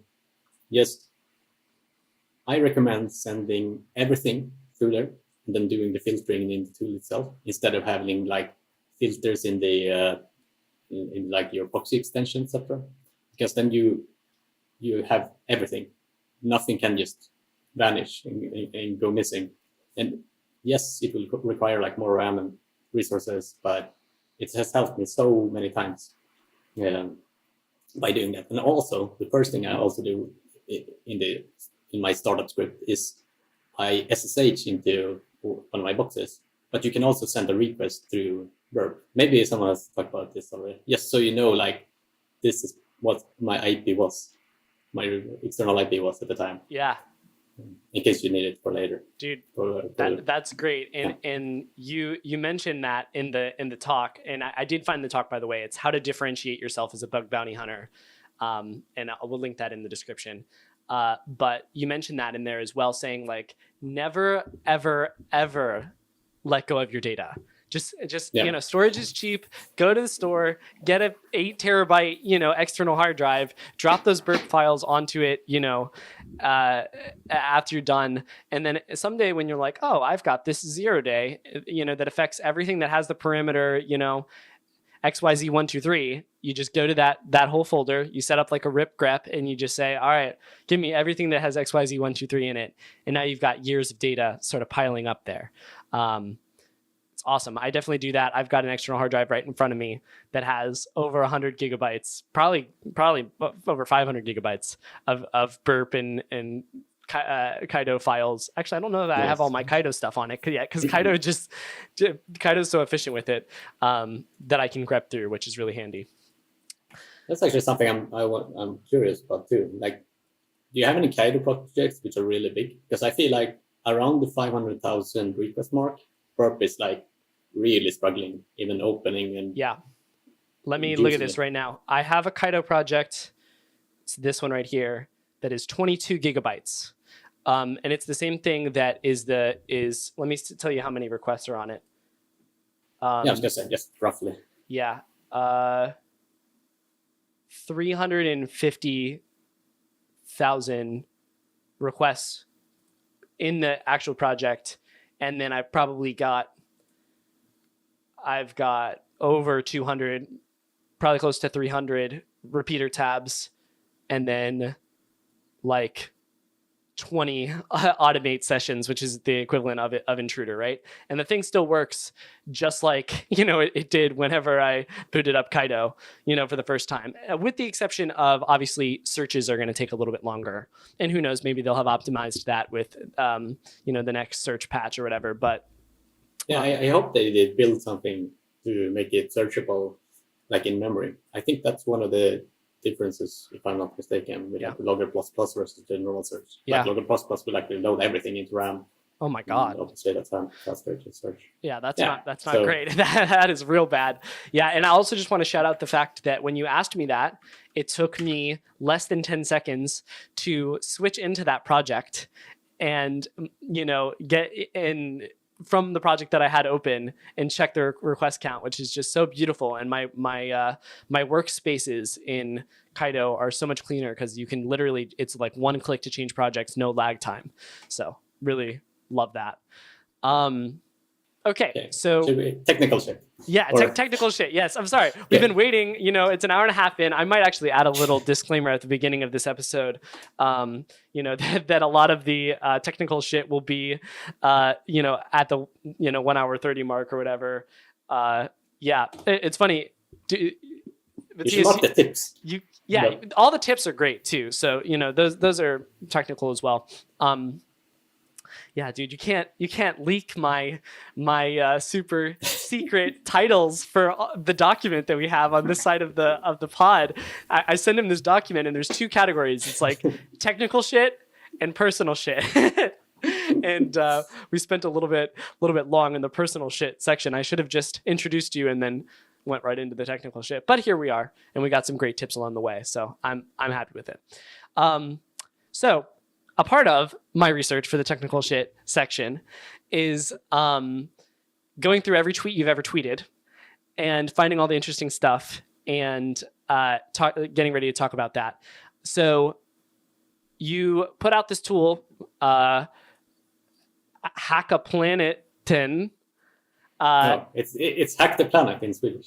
Can you say it? Hacka planeten. Hacka Planeten. Yes. I don't know, man. I have to learn Swedish someday. That's great. You own that domain, the .se domain, and HTML parse in it. This is super awesome. So essentially what it does, you go to this thing here, you submit an HTML document, and then it runs DOM Purify on it, and it puts it through all of these different server-side HTML renderers and shows you the result. So tell me why you did this, and first explain, you're looking for mutation XSS here, apparently. Why are you looking for mutation XSS, and what is mutation XSS? Okay, so mutation XSS is like, if you take a payload and just give it to the browser, no alert box will pop, essentially. Mm-hmm. But if you put it through some parser first, like even one that's inside of the browser itself, which is MXSS, like inner HTML setting or like the DOM parser, etc. And then it will essentially try to fix errors in the markup. And while inserting those fixes, it actually turns it into like XSS, let's say. So if I'm understanding correctly, the browser or the sort of, I guess, DOM rendering engine, whatever it is, it could be a server-side HTML parser, it could be a browser, it could be some other modification within the browser. When you give it some HTML document that is not spec compliant, typically, right? It will look at this thing and say, okay, can't render this because it's not spec compliant. Let me see what I can do to fix it. And when it does that, it will inadvertently cause XSS. Is that right? Yeah, that's exactly right. It's a bug in the I'll fix your bad markup. Love that. Thank you for your help, browsers and DOM renderers all around. We love that we can rely on you for this sort of thing. So what was the motivation for this tool, man? Why did you build this, and what kind of stuff have you been finding with it? Well, the motivation was, it actually had nothing to do with XSS, but yeah, well, it was love it was like a XML bug, but I know they accepted. It was weird because you could send HTML to it instead of XML. And I was like, I wonder what parser they're using, because there were certain tags they wouldn't allow me to use, and I needed them to exploit stuff. Yeah. And I had this idea, like, I wonder if I can hide the tags from them somehow. But when it forwards it will actually be unhidden, because some other parser where it actually ends up after that treats it in a different way. So I was like, okay, how surely there's some tool you can just spin up all of these things and you see like how does each parser parse it. Surely. And it's like, nope. And then standard moment in all its life. Oh man, someone should build this. I'm that someone. I guess I'm someone. So that's great, man. So you went and you built it. You took how many? Geez, I mean, you press parse in here and it just keeps on going. So you've got so 16 many. or some, 16 parsers. A bunch of them. Wow, dude. How much of a pain in the butt was that to do? I mean, the biggest problem was choosing whether I should implement like a whole web stack for it, or if I should make a hack, which I ended up doing. Like, do I need to have like a web server and a whole MVC framework just to call this parsing function and see what it does? But instead, build it with Apache and CGI actually, and then it will just run like CLI version of the. Wow, very cool, man. Processes. Yeah, so that's I took the shots about this actually, which way to do it in a practical way, because I'm like, it's gonna take a long time if I'm gonna have to build an actual application. Heck with all yeah, of this. it is, dude. I see. You open sourced it too. Yeah. So that's what I did, and it's got a Docker. It's got, dude. I did not see this when I did the research. No, each one of them is its own Docker container. No, dude. And then so you got it in a Docker container, and then you can literally just do echo your DOM, pipe it into Docker exec, and then give it the name of the parser you want, and it'll just do it. Yeah, that's correct. This is so you can like fuss it through that if you like to, or you can use the beautiful web interface. This is really well architected, dude. I'm really impressed. Nice work with this. Thank you. Do you have any? So did you pop the XML thing or no? I did, and because I managed to hide tags with it because it parsed HTML comments incorrectly. So it didn't recognize -- exclamation greater than as an end of a comment. But you can also like okay. If you view source on like avlidinbrunn.se, that's like I have put in like a combination of those things that I found for different parsers that will like hide the content of the document. Oh, up at the top there? Or that? No, what do you like on just the homepage of avlidinbrunn.se? If you take, for example, just standard beautiful soup and HTML parser, and you try to scrape my site and like take the links, you cannot do it. No way. Really? And it's same with like floppy a couple of hours. But so yeah, that was like the second like interesting challenge I thought of when building that. It's just like, I wonder if we can hide from scrapers. Like what implications could that have? Can't beat the good old regex though. That's true. Yeah. No, that's really cool though. I love that you built that in. That's like some serious hacker shit right there when you like make your own you implement this on your own website just for the kicks. Yeah, so that they can't, pull your LinkedIn and your Twitter from avlidinbrunn.se. That's high value links you've got there only for human eyes.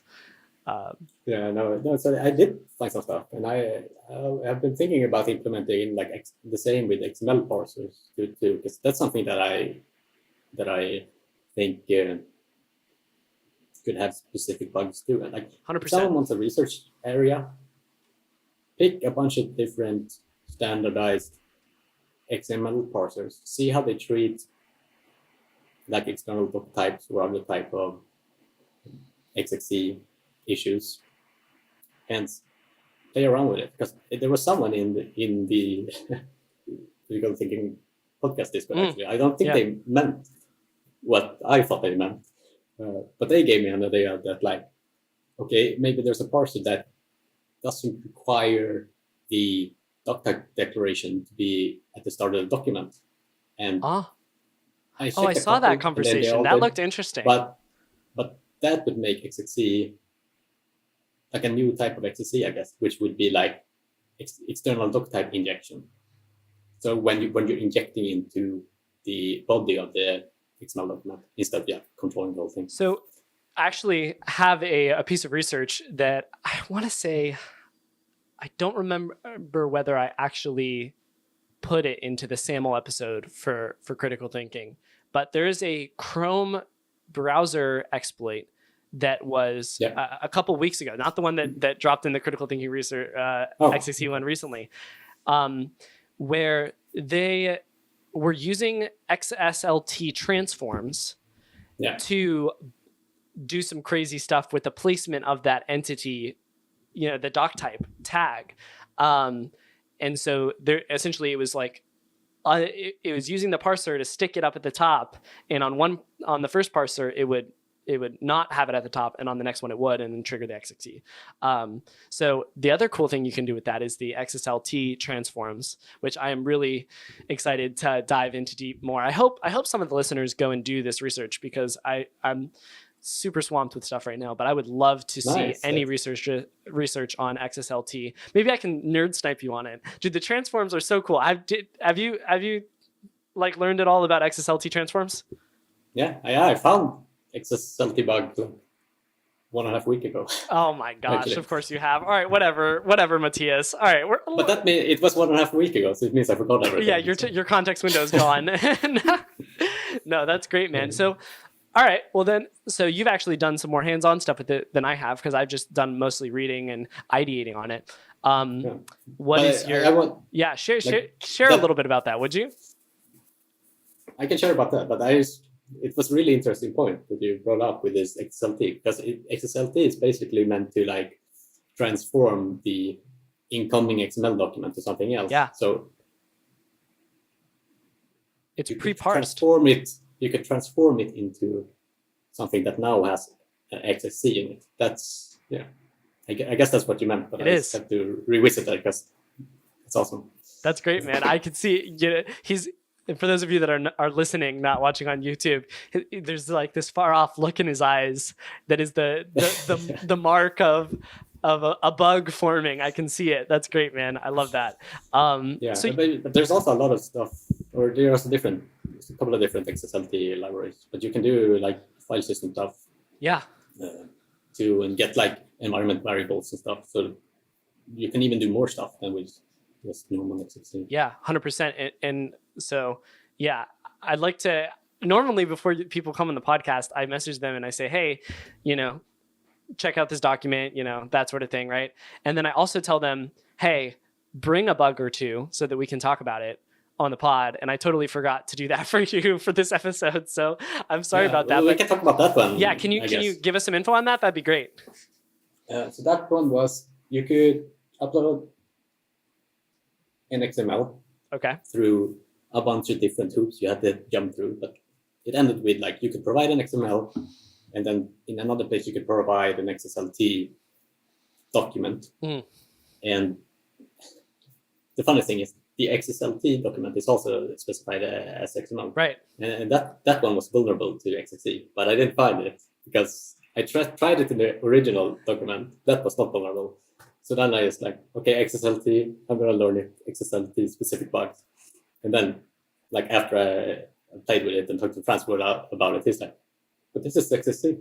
Freaking Franz, dude. Shut up, Franz. Shut up, Franz. Like, get out of here. Who invited you to this anyway?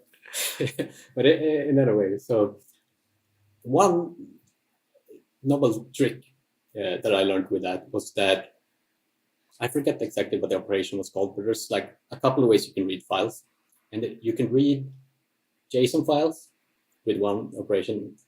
I can try and write it later, and we can link to this documentation. Yeah, that'd be super cool. You can read XML documents, but you can also read raw files. Yeah. But the problem is, this is connecting to the next part actually of this secret document. You could also, in the parser, you weren't allowed to read null bytes into the resulting document. You're like, oh damn, can't read like proc self environment. Yeah. It's like separated windows. But what you could do is specify the encoding of the file. So what you could do is you could tell it to treat it as like UTF-16, for example, and then it would spit out like a bunch of Chinese characters, and then you could like transform that back.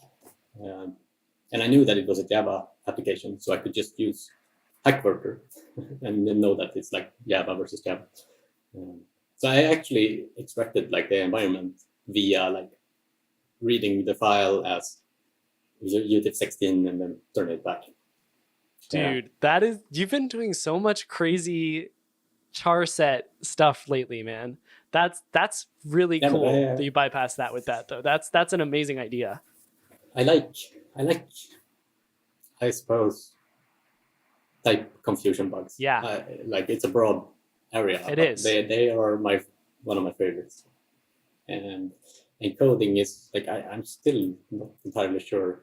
There's a blog post actually. I can link to it too. It's like really old, like 2007 or something. Sure. And it's called something like everything you need to know about encodings and char sets as a developer. Okay. I need that. Okay, so yeah, and it starts from the beginning. Like in the beginning, there was epicatic, and within that there was the ASCII, and then like the high bytes was not used for anything, and then so people started implementing whatever they wanted over like 0x80, and that wasn't really standardized. But then IBM was like, okay, we take all of them, and we give them each a code page number. So now when you see like a char set, it's like CP1234. Yeah. That's the code page. Wow, dude, that's cool, man. I would love to read that document. I think a lot of our listeners would love to read that too. So I'll follow up with you after that and try to get that in the description. Yeah. Like encoding bugs is really, really, really interesting too, and also things like injecting like byte order mark to confuse. Injecting what? Like byte order mark. Oh, so byte order mark. Tells, yeah, so you can use it in like UTF-16, for example, or like. Is this the like encoding flip it around thing, like the left to right override? Yeah, exactly. It's like if it's little endian or big endian. So like should the top byte come first or second? Oh yeah. So you're talking about like UTF-16LE, UTF-16B. Is that what you're talking about? Exactly. Yeah. Exactly. So if you just say UTF-16, right, then it's ambiguous. Right. But you can start the document or the string of strings. Yeah. With like it is byte order mark, which like FE, FF, I think, for one of them, and then it's like, you're telling it to what coding it is. Okay, so hold on, wait a second. So you can actually put that in the data? Yeah. What? Yeah. Byte order mark. Byte order. Yeah. Mark. Dang, dude, I need a bigger notepad for this episode. Byte order mark. And so you can put that in the data and it will define how the rest of that data string is read. It should have to start with it. But I wouldn't be surprised if some people or some interpreters or parsers could have it in the middle. Holy crap. That's amazing. That is super. I'm just kind of, now I've got the thing in my, I'm looking off into the distance and ideating on what could become of that. That's really, really interesting, dude. I'm definitely going to have to look into that after this. Yeah. Thanks so much for sharing that. I'm sure that'll result in a bunch of bugs. There's also some encodings that have special, I don't think it's called byte order marks, but it's like special sequence of characters that like transform it. So like in the middle of the document, you can have byte, blah, and blah. And then it tells it to like, okay, now it's this other way of interpreting it. And it ends with something else. So no way. There is encodings where it's just like, okay, now it's standard ASCII, everything's fine. It's like, no, now it is not. Now it's this other thing. Dude, that is so interesting. So if you could get them to parse it with that char set, then you could really use that to bypass some security controls because, whatever parser will be looking at it and being like, okay, you know, this is just meaningless text. And then when the actual end, you know, program runs it, it's something completely different because it's actually parsing the char set differently. Yeah, exactly. So if they have like a string contains, for example, then it could be treated different. Dude, this has got to be... This was a topic too in the Discord. I saw like normalization.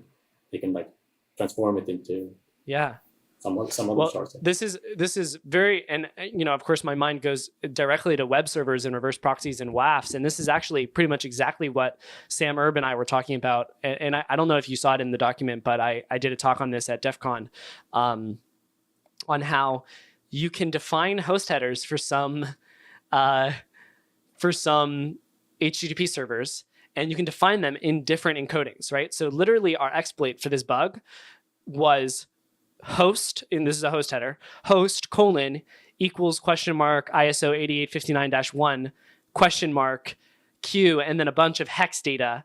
And that actually got converted into our exploit on the back end of that server that we were talking to. It bypassed the Nginx configuration that had some limits on the host header characters being used, and allowed us to inject right into the Nginx config file on the back end because of the way that we could smuggle characters like a space and stuff like that into the host header.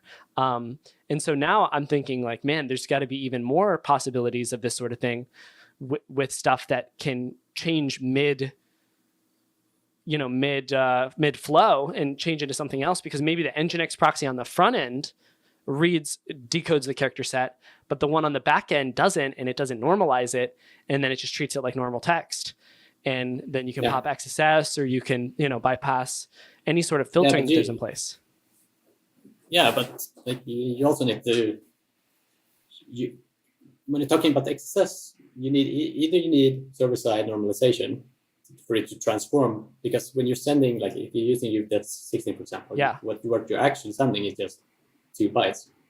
And if you want like less than characters, those 2 bytes will be no byte and 3C.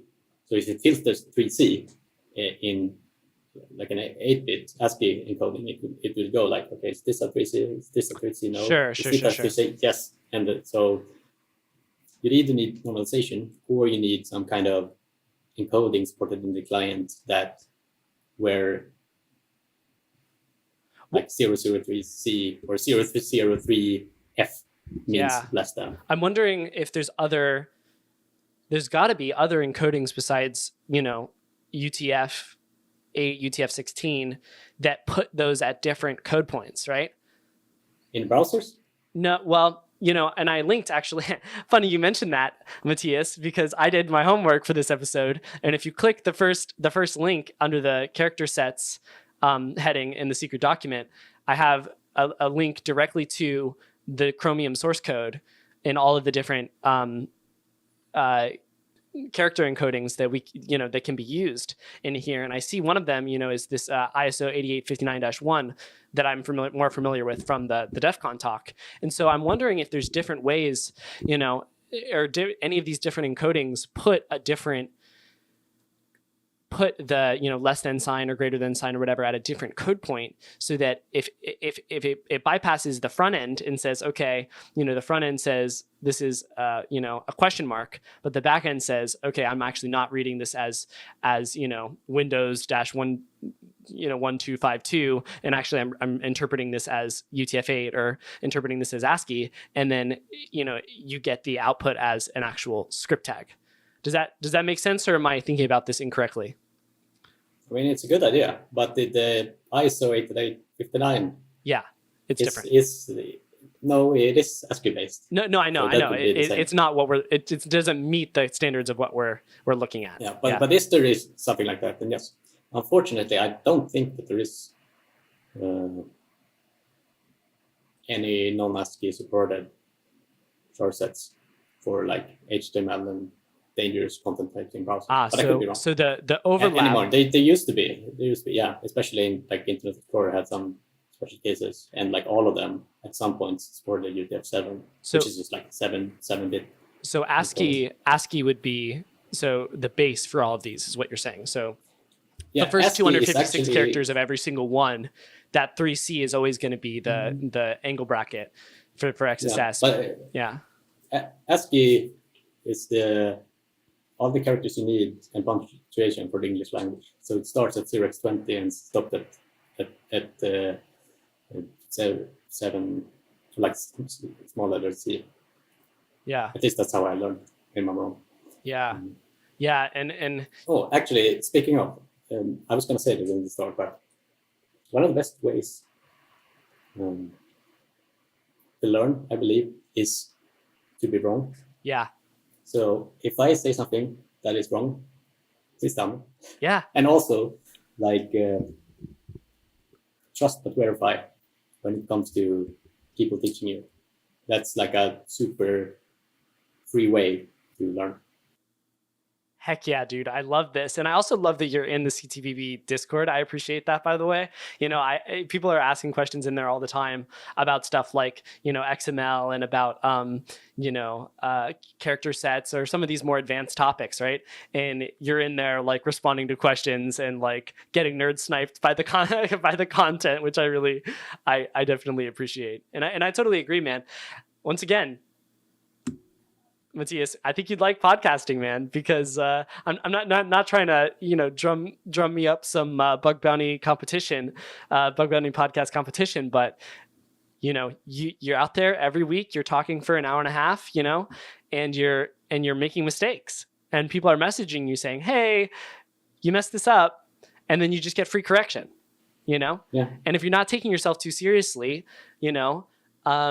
then it's great, and you learn so much. So yeah, we might have to get the Mathias show started, or we might have to get you on here on a regular basis. Maybe you'll be the Joel is having some cat problems sub-host in the future. But yeah, definitely. It reminds me of this there's some late night show, I think it's Conan or one of them, where they have like special episodes where like the viewers can come on and like, hi, you were wrong about this because this and that. Like, that's an idea. Oh, just like a roast episode. Oh my gosh. Like people can like point out like, actually.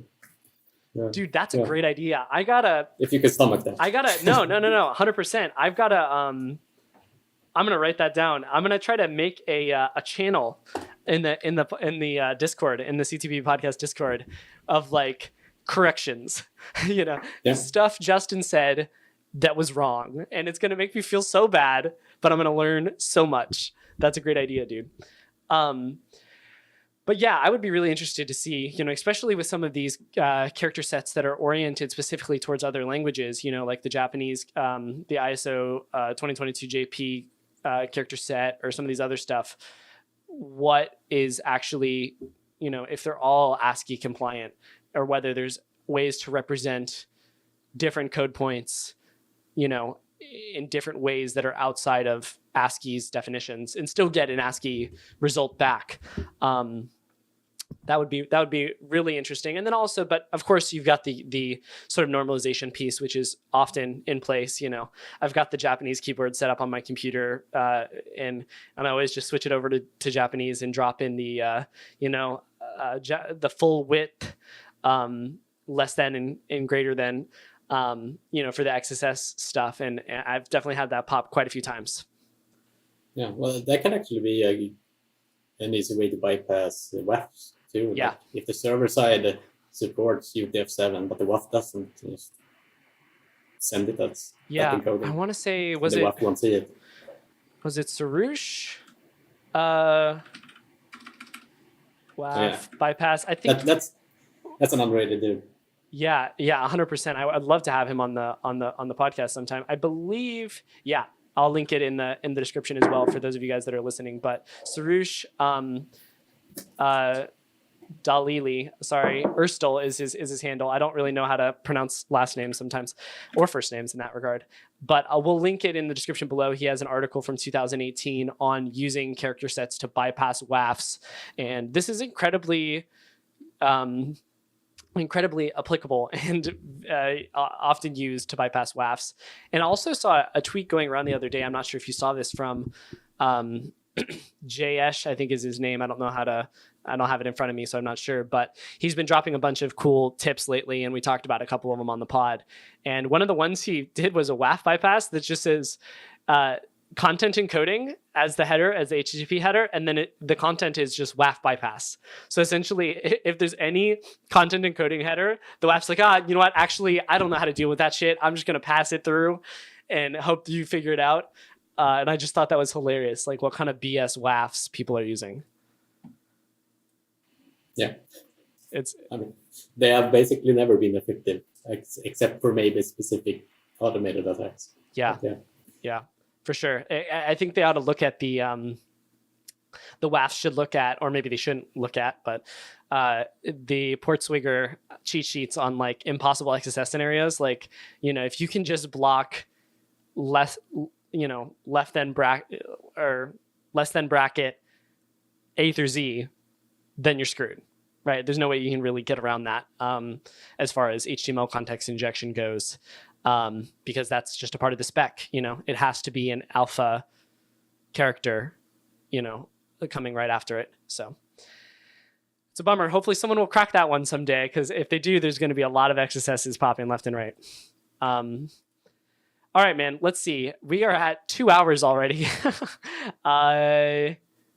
Let's skip over some of this and talk about your favorite go-to vulnerabilities and stuff that you find yourself finding often. If you had to profile, so a while ago, let me add some context to this question while you think about that. A while ago, you released this dashboard with Franz, I believe, Bounty Dash, and it would pull in, before the programs were doing this sort of thing, it would pull in all your reports and like categorize them and give you earnings, per certain period of time, and what kind of severity vulns there were and that sort of thing. And vulnerability classes, I think, were included as well. If you were to profile Mathias as a bug bounty hunter, what kind of stuff would be your bread and butter? What would be your go-to vulnerabilities that you often find? I often look for high or crit level stuff. So it's always like context dependent, depending on the organization. I always start with trying to understand what does the organization have, what do they value protecting, so that I can then follow up with, okay, what are they protecting it with, and how is it supposed to work? Okay, it's authentication authorization. Okay, how is that supposed to be implemented?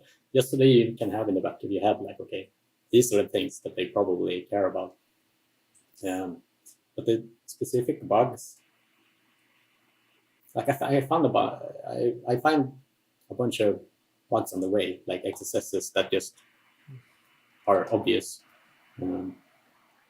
So you don't ignore those low or medium impact vulns in search of the highs or crits, but you... No. Like, why use Mathias in this field if I can just like use a bunch of quotes and some stuff? Yeah. It takes me the same amount of time. Yep. But I don't know. I like type confusion, and I like different kinds of injections, and I also like these reverse proxy type of bugs too. Reverse proxy types of bugs. Let's talk a little bit about that. Are you doing vhost level fuzzing for that? Is that the sort of thing you're talking about? Or are you talking about secondary context path traversals, or?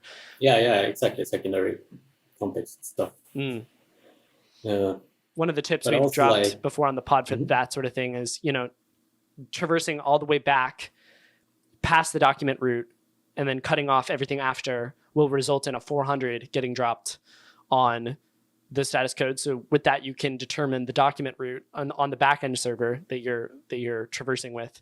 Do you have any other cool tips or tricks you can drop on secondary context bugs, identifying them and exploiting them?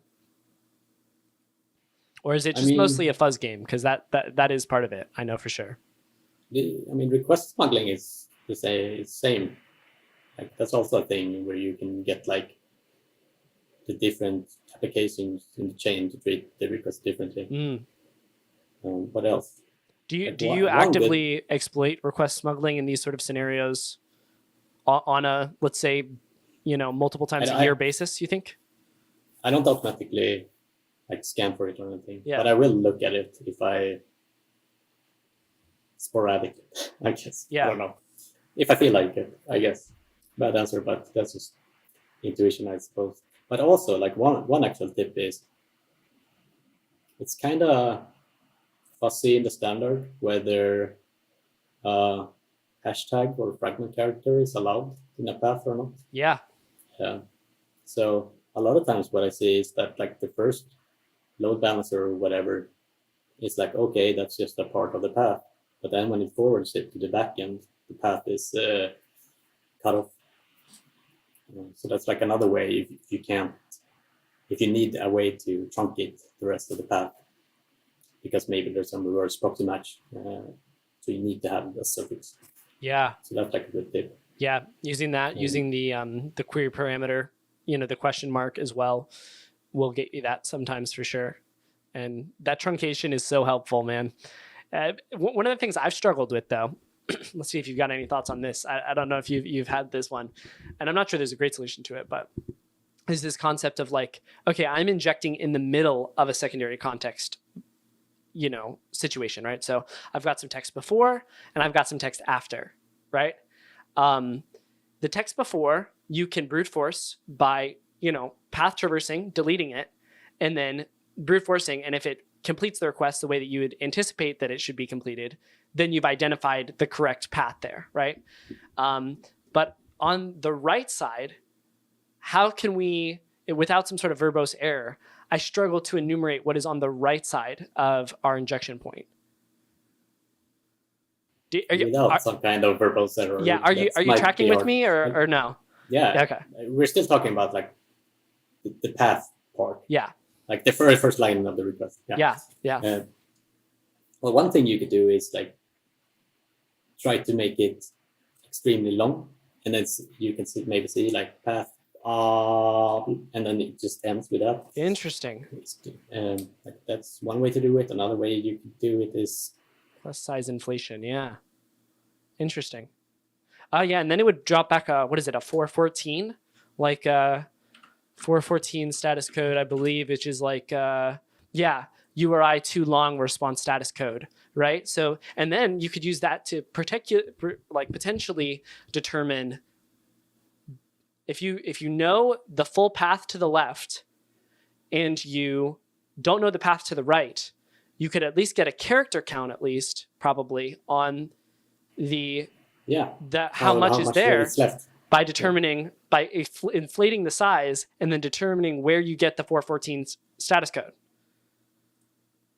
Yes. Huh. That's not what I meant, but that's a good idea. Well, that's what happens when we get on these pods. We just kind of ideate and bounce off of each other. That's good though. I like that. Yeah, like the same thing with the query and stuff too. Like you can make a question mark and then put something you think is an invalid character, and it might spit back like query names cannot be named, blah blah blah. So that's like another. Yeah, so fuzz the path, fuzz the query, fuzz the query parameters themselves that you might be able to identify are getting parsed, right? Because those might throw a weird error. Inflate the request size. Yeah. Okay. Yeah. You can also like throw a Hail Mary and try like SSRF in it, because sometimes there will be throw a what? Hail Mary. Oh, Hail Mary. No, you're good. I didn't hear it. You're good. It cut out. Yeah. But like /static /blah goes to some other backend, let's say. Yeah. But then instead of they might have a bad rule, so you can do like /static @example.com, and then there will be like SSRF, and you can look at the logs. And you get the interesting. And I understand I'm kind of cheating in your scenario. No. That's great, because let's say, for example, the back end is like /API/ blottyblah.com or whatever, right? You traverse back, you do, or no, /API and then whatever path. And instead you can delete the API, right, part, and then write API again at whatever. And that will Interesting. That's something I've always struggled with, because I was like, man, wouldn't it be great if we could traverse all the way back up and then, make it a // right, and have it point to a different domain.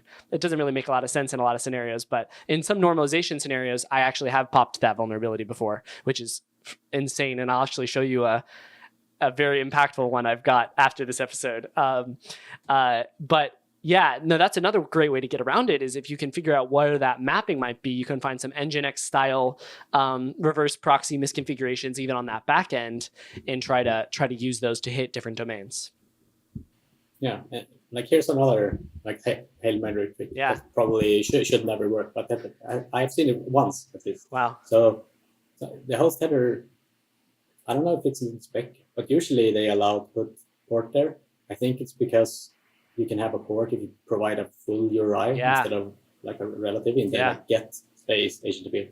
So a lot of the ports are sort of lenient for the web service or whatever with the port part of the host and port. So one time at least I've seen you can do like host example.com:80 at avlidinbrunn.se, and you'll have a SSR. Yeah.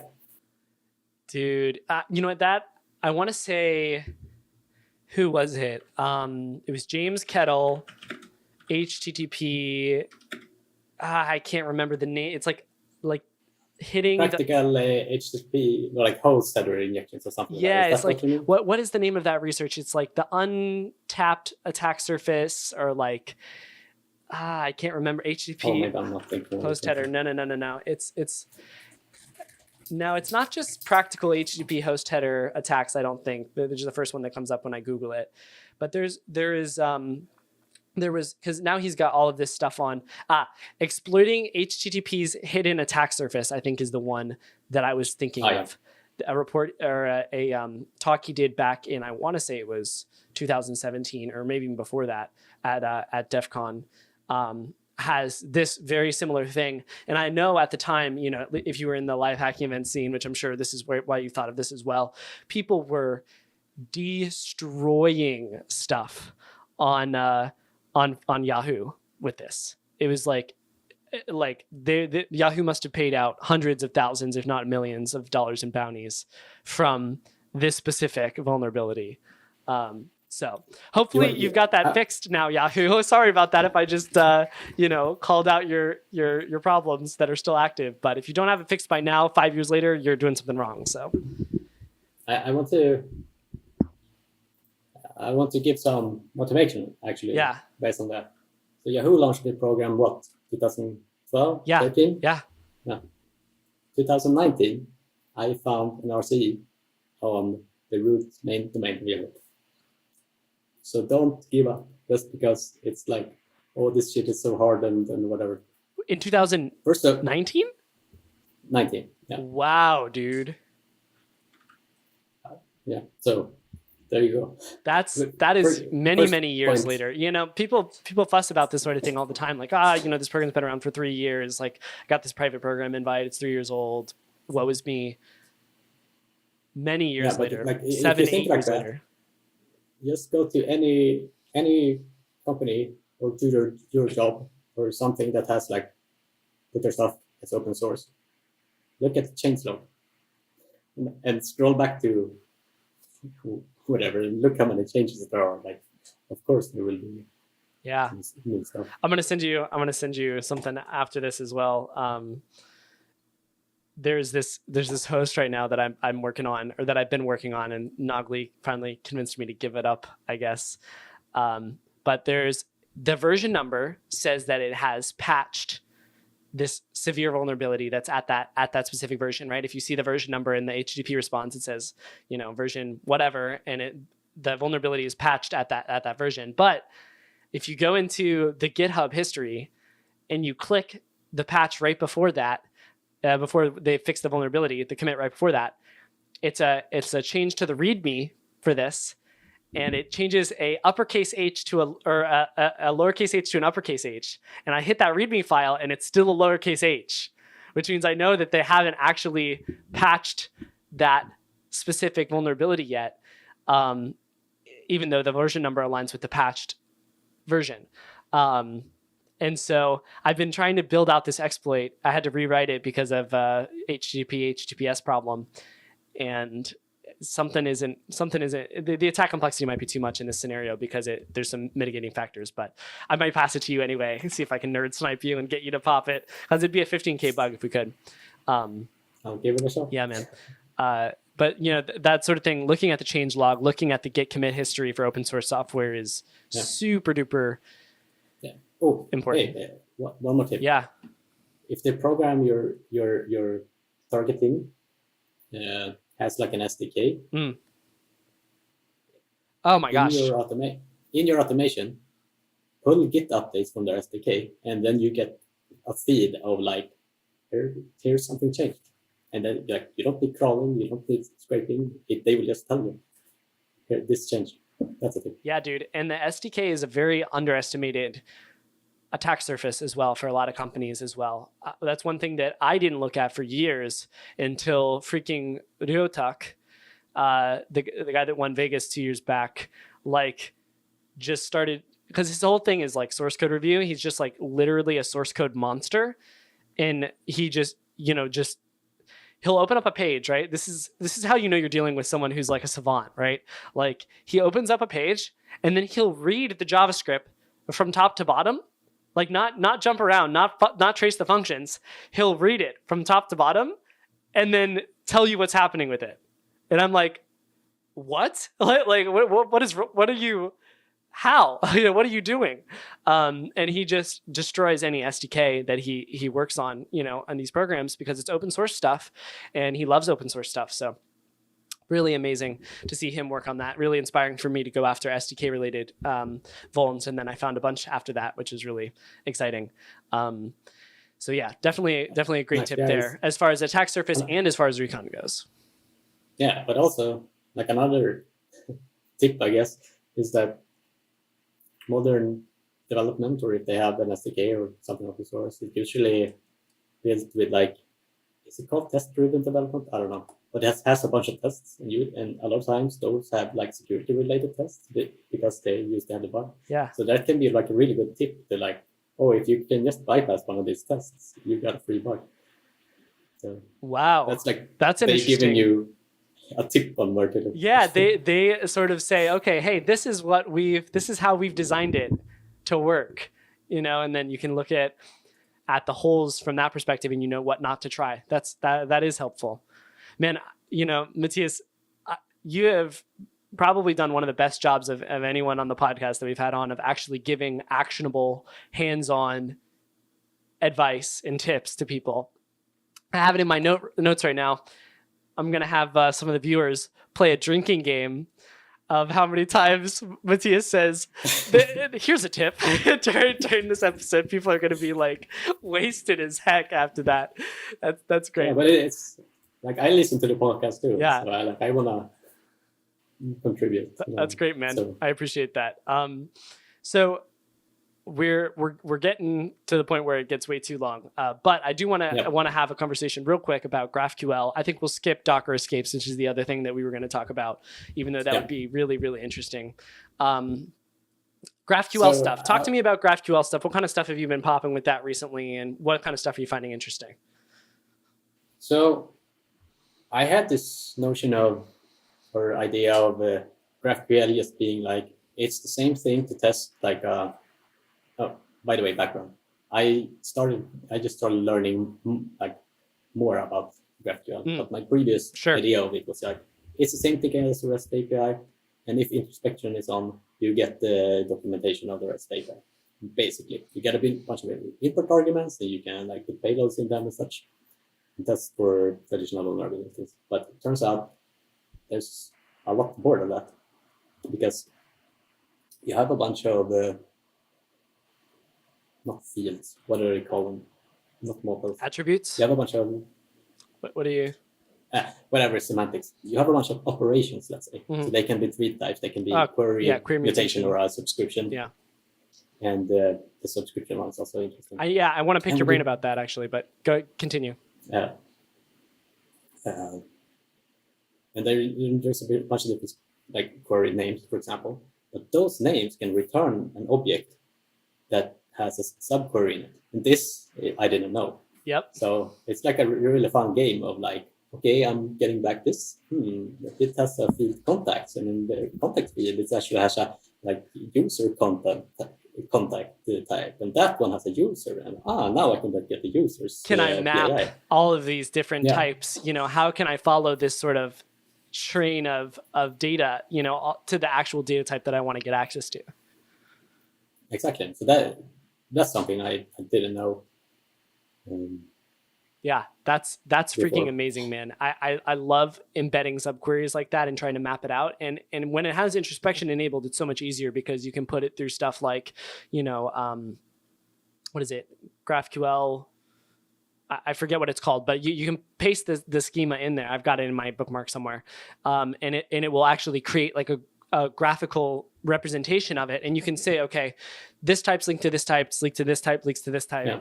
And actually I've had it before where they'll actually link like password reset tokens and like literal password hashes if you chain it, to a point, and then you ask for that specific field, which is like nuts to me that they would just expose their whole database like that.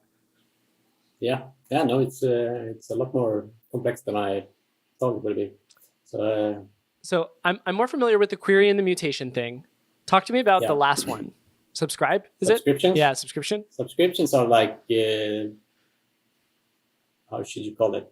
Asynchronous queries or mutations. Okay. So you create a subscription, and then you have either a WebSocket or a multi-port mixed request. We didn't talk about like XSS challenge, but it uses this.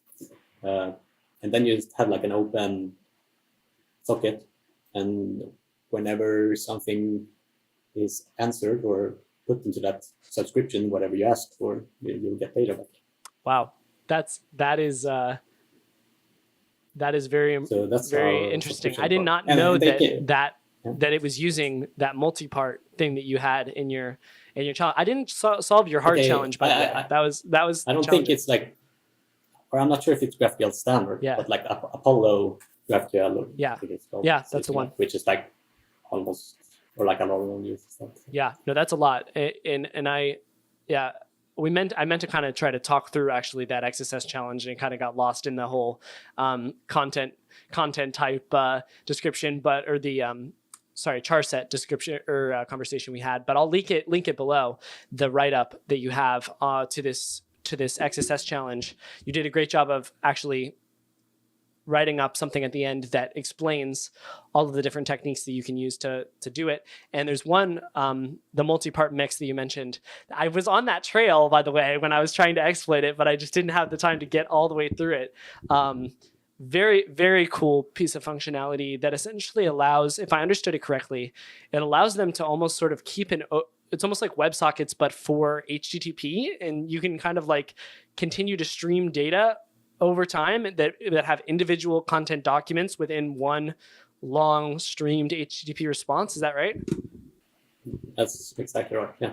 Wow. What an interesting piece of functionality there. And I have to imagine that the impact of that is substantial in the context of things like HTTP request smuggling and stuff like that too.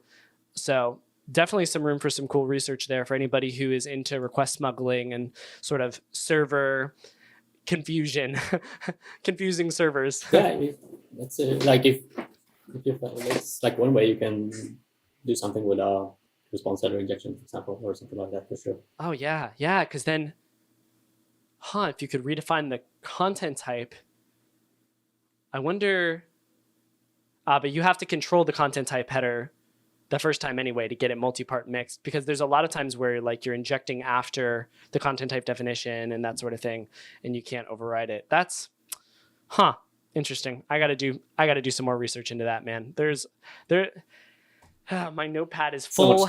Yeah, I have my to-do list today, and it's like, record podcast with Mathias and a couple other things. I was getting ready to check this one off the list, but when I check it off, I've got to add like 7 additional items of like, go research this and document it and put it in the thing. So thank you very much for that, Mathias. Appreciate that, man. Seriously though, it's been a great episode, and thank you so much for sharing all your knowledge about all these different areas. And I hereby give you permission in the future to invite yourself back onto the pod whenever you have something interesting that in your technical context window, so you can get it off your chest and give it to the world, and that we can all benefit from that, including your own memory, having had to put it into words. So that'll be helpful for everyone involved, I think. I'll do that for sure. Awesome, man. Thanks that sounds great. Of course. Have a good one, man. Yeah.